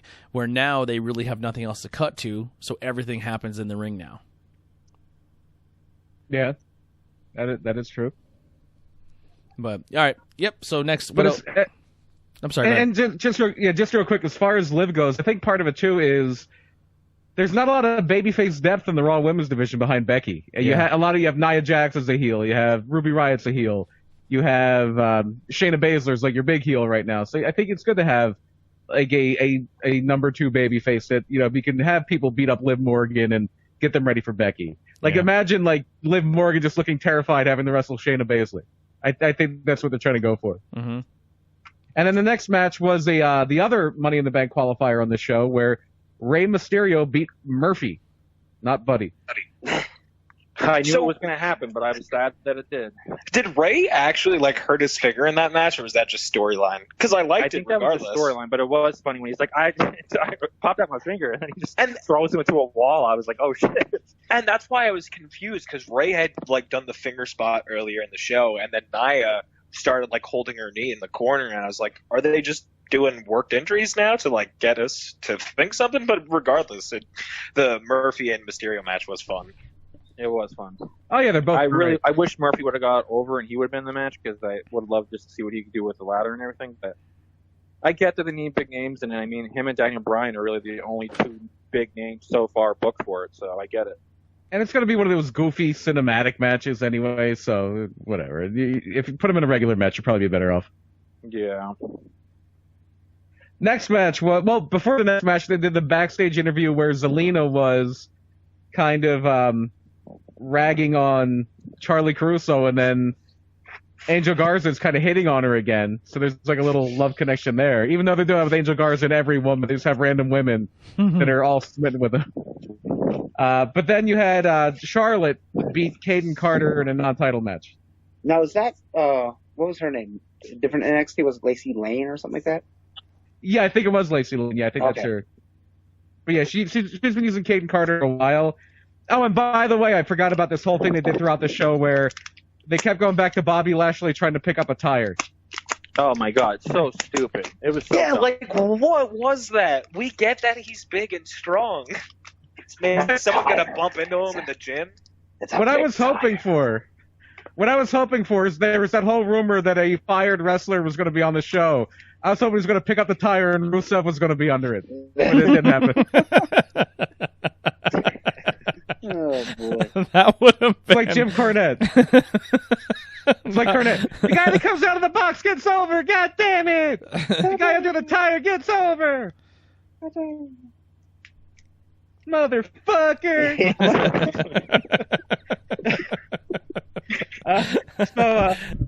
He picked up the tire. And then Andrade Akira Tozawa in a non-title match. I like that Akira Tozawa's getting a lot of TV time. He's excellent. He's been on a lot of TV time. Yeah. No ramen noodle moonsault this week. No ramen noodle, no. They're like, now Jerry, please try not to be overly racist. I can't ask me not to be a pervert and not be racist. Here's the thing. Like, all right, don't be a pervert. I got to meet. I just want to apologize for saying that. It was not moonsault. It was a senton. I got to meet Jerry Lawler. And then Lawler's like, Monton. Yeah. Yeah. I got to meet Jerry Lawler. We'll just say it was at an event very close to us, and Andy was wrestling at it. The only reason I wasn't even gonna go up to him, but the guy I was with, Steve Fulton, was like, "Hey, let's go up and talk to Jerry." And I was like, "All right, I got to pay for a fucking $20 autograph just for me to walk up and just be like, hey man, thank you for your career." You know what I mean? Like, I don't care for an autograph. I'm the type of person that just walks up, let me give you a fist bump, thank you for doing what you do, and I walk away. I don't care about a picture. I don't care about an autograph. But the only way you can get in that line is if you paid for it, and you pay for like a mug shot. So I got it, whatever. A mug shot, a headshot. Sorry. Here's the mugshot of Jerry Lawler when he messed around with that little girl. Here's the thing that gets me with Jerry. And this is not like breaking news, or I'm not trying to put the guy out or trying to say anything incriminating about the guy, but like we're two Joe Nobodies. You know what I mean? Like, he's never met us a day in his life, and he got way too comfortable with us way too quick, and said some stuff to us that I was like, ooh, man, like, how have you not been like called out on this yet? Like, so he said, like, I guess Steve said to him something along the lines of like, man, you and JR back in the day are the greatest commentary team of all time. And I was like, yeah, man, you guys are awesome. And I was like, but I tell you what, man, I'm really, there's a lot of good talent coming up now that of people who I really like as commentary people. And he like looked at me like I insulted him by saying that, like no one else could be good at the job but him. And I was like, no, I know Michael Cole gets a lot of shit, but I don't mind him. I like Corey Graves a lot. And I thought Renee was doing good. And he literally said to us, he's like, yeah. And then I forget who else I said was doing decent, but he's like, yeah, I come back every now and then, and it sucks because there's like people who are really good, and then they have to put a woman on there. They have to put a black guy because a black guy has to be on TV on the commentary table. And I was like, yikes, Jerry! Like you don't even know me, and you're just saying that? Yeah. What if you were in my position and I'm a reporter, and then I would report that shit. I would be like, yo, here's what Jerry Lawler said. You know what I mean? Like he was just watch what he says. Yeah, he was kind of like just saying that people were getting opportunities because of they're a woman or because they're black, and I was just like, oh, it kind of put a little stain on me how I kind of look at the King a little bit. I'm not gonna lie, I was kind of disappointed in it. Like he wouldn't give somebody else credit. He was like, Corey's all right, but the only reason that this person's on is because they have to have a white guy and a black guy doing it. It's not like the old days. And I was like, what does that mean? Like, what is your problem, man? Like, I don't know. That's the first time I've ever said that, and I said that to Steve on the car ride there, but I was just like, I don't know. I Jerry doesn't do it for me anymore since that day. Yeah. Yeah, that's a very random thing to say to two people you don't know. Yeah, like well, you know how old guys are. Old guys will say stuff like that. I mean, not defensive, but he's like it's like he did the check. He looked around the room and said, "All right, I don't see anyone of color here. Let's talk to these random white dudes. They get what I'm putting down. I mean, probably yeah. He knew where it was at and was like, yeah, well, there's. I was just like, oh man, and I'm gonna be honest, like that stuff happens to other, like, I know being a white guy who has I'm in a part of an interracial relationship, and I have friends that are obviously different races and sexual orientations and all that stuff. And then when two people get comfortable around each other, the one person sometimes says weird shit. You're like, wow, man.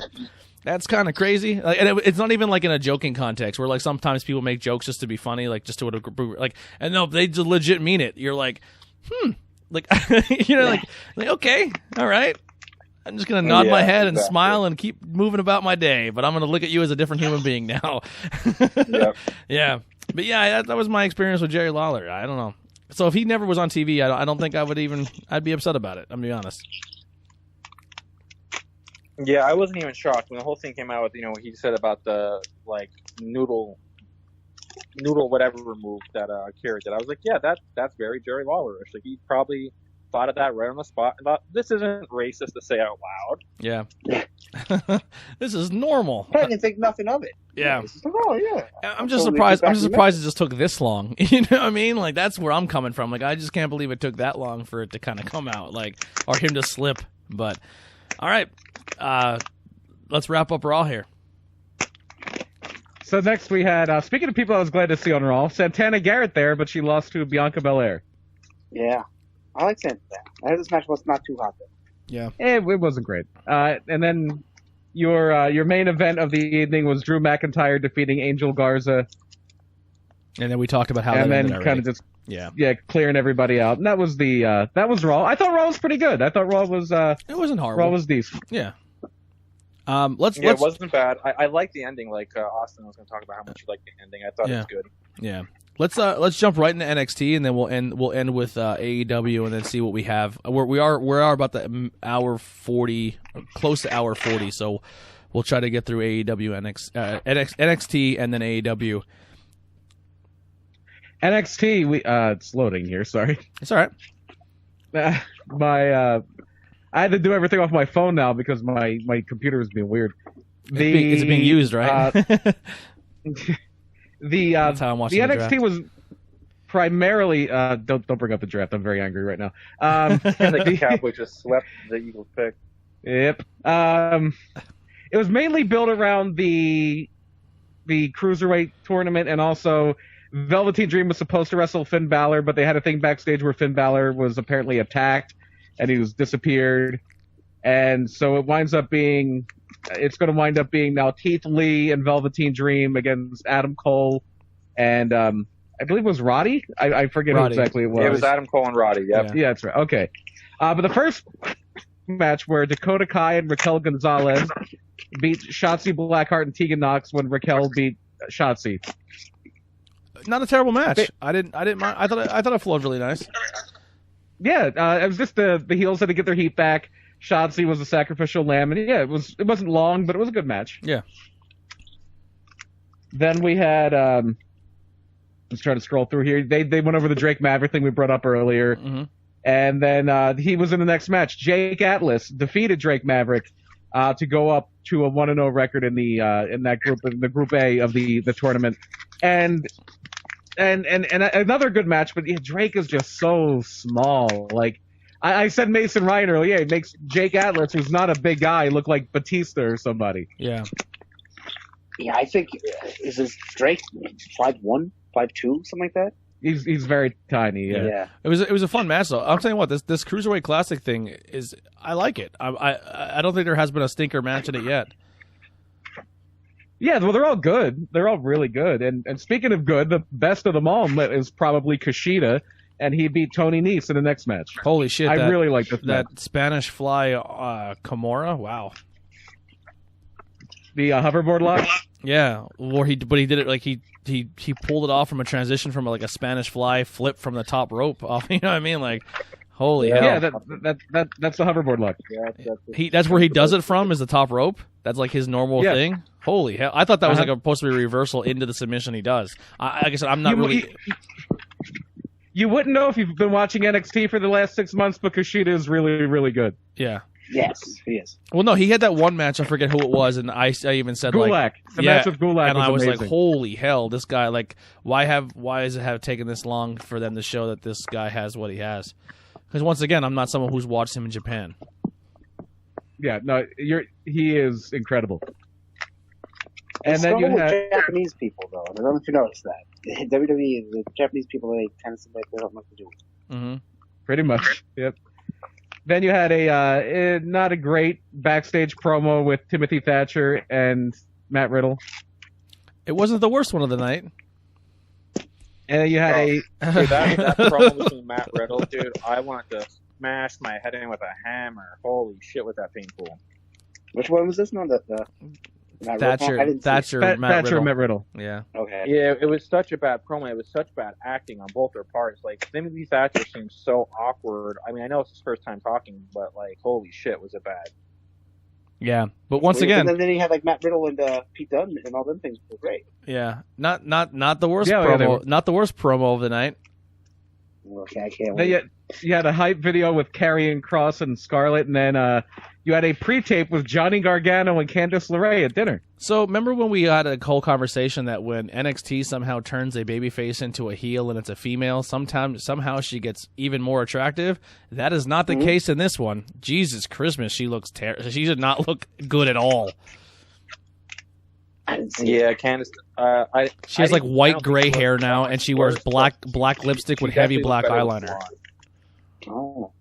She turned gothic, like she turned like an evil Disney villain. Like her hair went gray and with black and white, and then she wore like Emma makeup. Oh jeez, I have to look it up. And Gargano had his cup just sitting on the athletic supporter cup, just sitting on the like, on the dinner table. We and get that's it. just You gross. wore a cup. That's just gross. Yeah. That's not Tommaso Ciampa sanitary. had a great joke about that. He tweeted out, Candice finally touches Johnny's junk and he has to frame it to remember the moment. Yeah.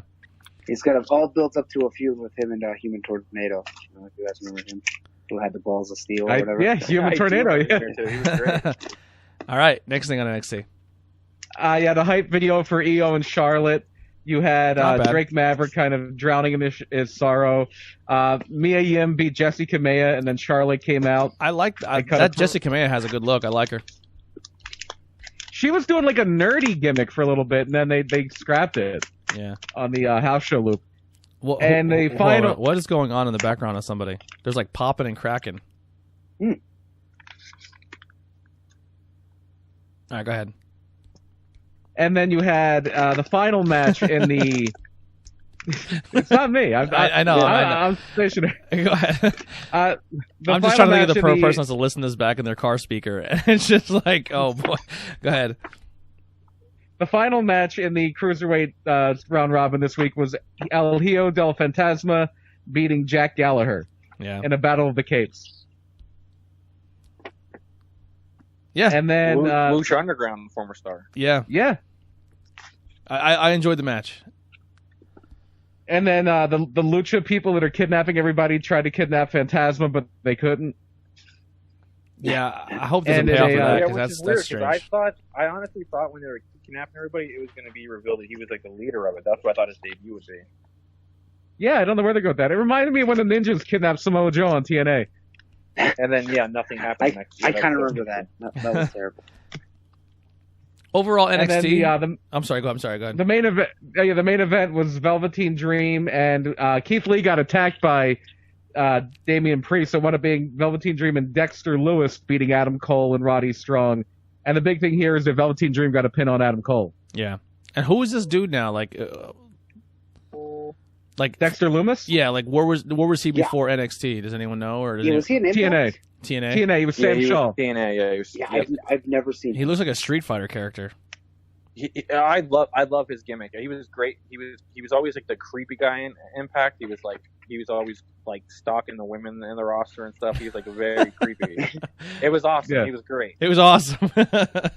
he speaks to me. Yeah. So. He was part of that gut check challenge they did with like Joey Ryan and a bunch of people. Okay, yeah. He was one of the people they brought in after that. Though, because like I don't know if you guys seen it after online, Adam Cole and Roderick Strong they went on a rant on one of these like online things. They're like, how the hell you're not even a part of the match? You can just run down randomly, and all of a sudden now you're in the tag match. Like, how the hell does that make sense? And I was like, exactly.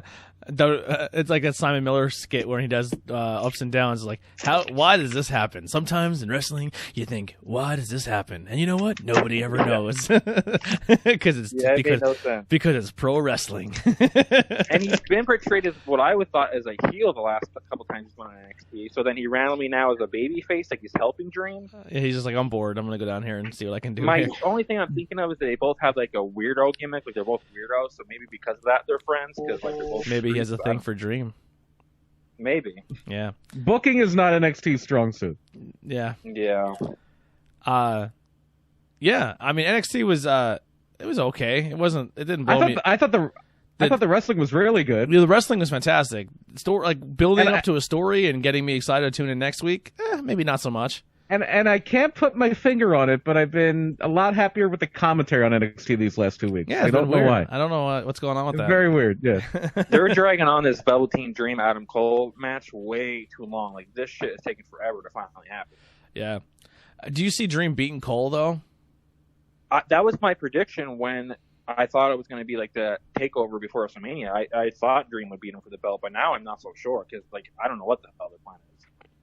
Do you think it's going to be... I think it depends on what their plan is for Cole and the Undisputed Era guys. Yeah, I everything about me says the next big title run in NXT is going to be Finn Balor.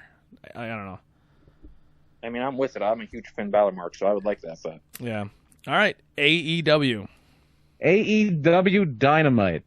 You had some hype videos for Sammy Guevara and Darby Allin to build up for their match, and that was the opener. Guevara beat Darby Allin to advance to the semifinals of the TNT title tournament, and he'll be facing Cody in that match. Yeah, I thought it was good. I thought this should have been the main event, actually. I mean, yeah, especially that dive to the ladder. That was crazy. I get why they didn't because of the whole thing where they showed in the very beginning where for some reason they had Dustin put his career on the line. Yeah, I was kind of like, yeah, but I thought this was the best match on the show by far. Yeah, it should have been the main event. It annoyed the shit out of me that this match came on first, and I knew Kip versus Dustin be the main event. I was like, oh, that's gonna be such a shit main event because there's no way Dustin's losing the Kip and retiring. No. So I just like they should have flip flopped, and Darby and Sammy G should have been the main event. Yeah. And then you have the Matt Hardy promo where first he's broken and then he's not, and he's just challenging Chris Jericho. Yeah, but he also said that if Chris Jericho doesn't come, Sammy Guevara could come. Guevara, yeah. Yeah. That's right. And he Chris Jericho had a great line once they went like after that promo played. And he was like, Matt Hardy better watch his fat little face before me and the Inner Circle show up to his house. And I thought that was so funny. He had his fat little face. Jericho is a god. Chris Jericho, yeah, on commentary, I think he's great. Oh, he's an amazing commentator. There's nothing that man can't do in the professional wrestling world. No, he's untouchable, dude. He really is becoming more the GOAT every single week. I actually just ordered the new Jay and Silent Bob movie. And it was supposed to come in on Sunday, but then it got pushed back, so I don't even know when I'm getting it. It's free on Amazon Prime, right? Is it really? Yeah. I don't have Amazon Prime, though. And it's not good. Isn't it? Yeah. I heard. I'm a Silent Bob fan, so I enjoyed it, but Janae hated it. She thought it was so boring. I'm a Jay and Silent Bob fan, and I think maybe Kevin Smith should have tried to write a new joke over the last 20 years. Yeah. Yeah, I heard that it wasn't too good, but from a couple people. Yeah, I have to check it I out. didn't see it though. So I'm still I waiting for it can't to come say. in. But Jericho is in that as well, so I can't really say he can do everything. So we'll find out. He has his character in the movie is very out of the blue, and it's hilarious. It's one of the few laughs in the movie. All right. Go ahead, Brian. The next match, the first of many squash matches, I guess you could say. Kenny Omega defeated Alan Angels. Yeah, the best part of this was Jericho not knowing his last name, calling him Ingles, Eagles. Yeah. A little too long. I think Kenny should have just kicked his ass. He was just the job guy. So Yeah, that was my issue. How about the It job went guy way kicking too out of the long. V-trigger? Yeah, I didn't really like that either. I was like, I I know didn't like Kenny that was either. trying to probably help the guy out and build him, because I know if I was in the spot, like, yeah, this is awesome. But even I would be like, Kenny, maybe you should beat me a little bit faster. Yeah, maybe I shouldn't kick out of one. I'm just a nobody here. Yeah, and I think Kenny tries so hard to be unselfish that it does him a disservice, absolutely. Well, that's why I agree with Ryan Satin. When Ryan Satin I honestly feel the same way. I feel like Kenny has diminished like tenfold than when he left New Japan. Yeah, because New Japan, they knew how to protect their top guys, and they definitely protected him. Yeah. Yeah, exactly. Do you think it's Kenny trying to be humble and trying to take more of a back seat Yeah, because he's a way VP? too much Kenny trying to help everybody else out. Yeah. Yeah, Everybody I think did it to a that's certain totally extent, but he's still doing it in the Young Bucks. Like, yeah, maybe we should win matches now and then. Yeah. Which is weird because he's the only guy on the Elite with a title, so it's of the VPs with a title. But he's also the one that kind of books himself the weakest because the title's mainly because of Hangman. Yeah. Yeah, I mean, but he people want to see Kenny win. They don't want to see Kenny lose or have a hard time with the job. And they want to see Kenny let loose too. They want to see this 5-star Honestly, match machine.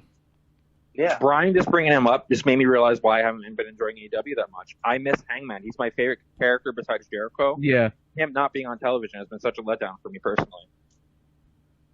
Yeah, they are missing Hangman. Yeah. He's been a lot of fun. Then they did a video package for Scorpio Sky just to build him up a little bit. That sounds pretty good. Yeah, and they played a commercial for Being the Elite, so they're actually mentioning it on Dynamite now. And then the next match was Orange Cassidy beating Jimmy Havoc. Here's another one that went a little too long. I was like, why is Jimmy Havoc getting all this offense in? Like, my one friend texted me and he said, we know Orange Cassidy from doing the True shows, and he used his real name. He said, did he piss somebody off? What's going on here? And I was like, I don't know. He just got his comeback, but like, I'm one of them guys. I just do not get Jimmy Havoc, and I don't understand why. Yeah, I don't either. I'm not. Yeah. The only thing I can say about Jimmy Havoc is he had a lot of good matches in Progress. I know I bring up Progress a lot. It's a independent company in England, but he just is a death wrestler. I mean, if he's not a hardcore kind of match, he really doesn't have much more to him than that. If you put a bunch of weapons around him, he can pull off a good match. But besides that, he's nothing special.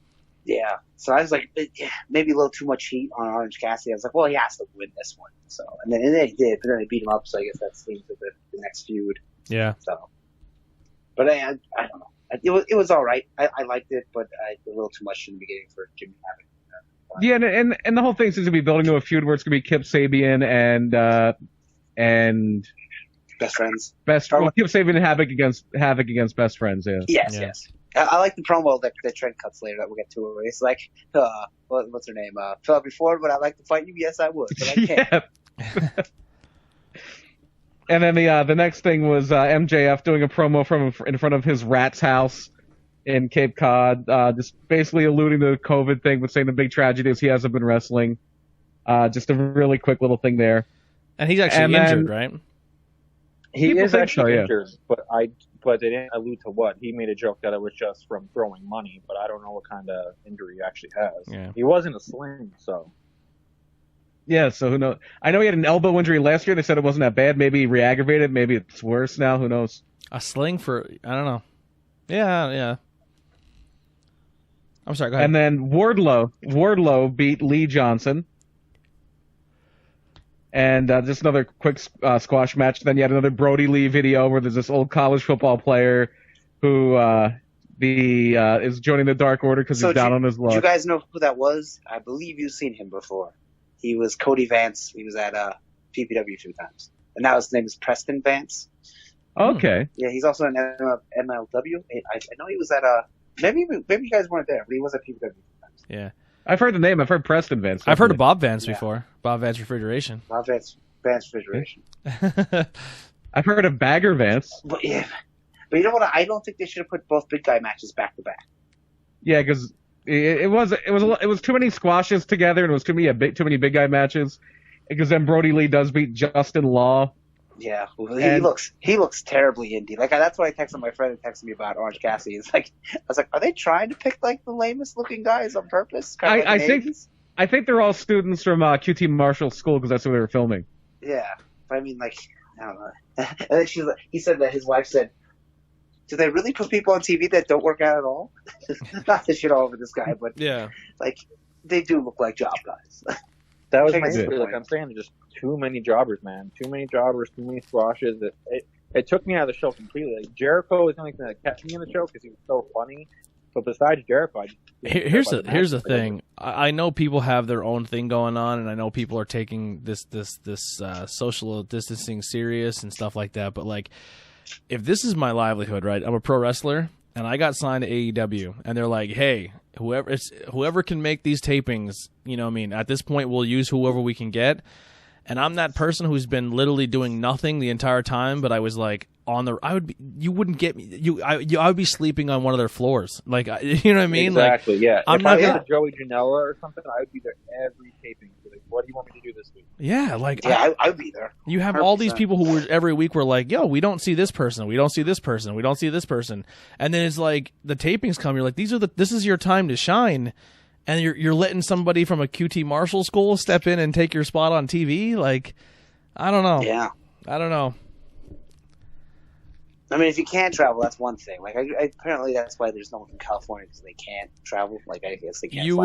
I would risk being arrested. That's just me. Yeah, but I mean, what are you gonna do? Steal an airplane? Yeah, I mean, if you can't fly a plane, that's different. I mean, if you live like 2 states away, and you could drive. Like, I guess you could drive to Nevada. Yeah, I guess you could do that. Like, there's not a place inside these borders. There's not a place inside these borders that I wouldn't travel to if I was in North America. Not America. If I was in the United States and I was in Pennsylvania, like, yo, we're filming at this location and it's in California. I'm like, well, I'm driving across state. Like, I will be there. Like, there's not, you know what I mean? Like, I'm gonna be there. There's nothing, like, this is your time. Like, this is your time to do what you got to do. This is your shot. Yeah. Yeah.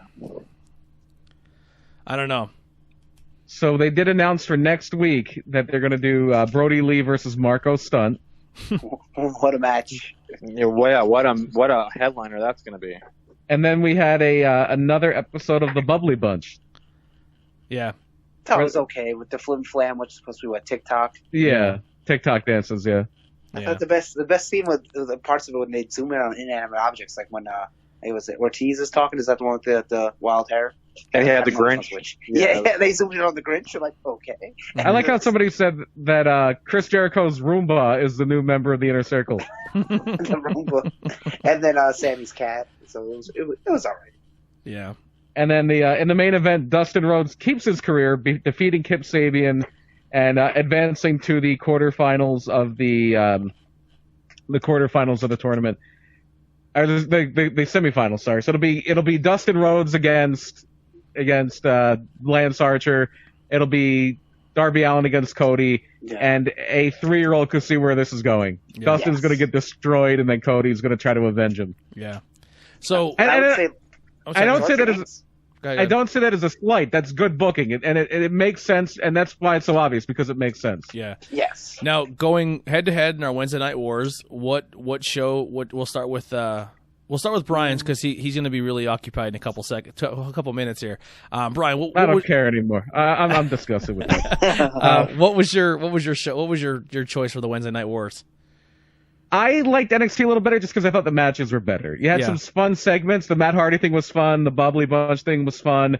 But I think the matches on NXT were a little better, and I give NXT the nod this week. I'm on the same page as you when it comes to that. Now, I know in the ratings, AEW did win in the ratings. We'll get into that in a second. Yeah. But Austin, what do you think? Austin, yeah, his phone was dying. Oh, I didn't even notice that. Sorry. Tyler. I agree with you guys. I think NXT was the better show this week. I actually think they've had the better show for the last 3 weeks. I agree. Like I said, I feel like AEW it hasn't felt the same for me for a while. But just NXT this week had the better matches. So I'll always 9 times out of 10, I'll always go with the show that has better matches. Yeah. Andy. I did not see much of NXT, so I can't really give an honest opinion. So I have to go AEW. Now, the last 2 weeks, NXT has won the ratings, and now AEW took it this week.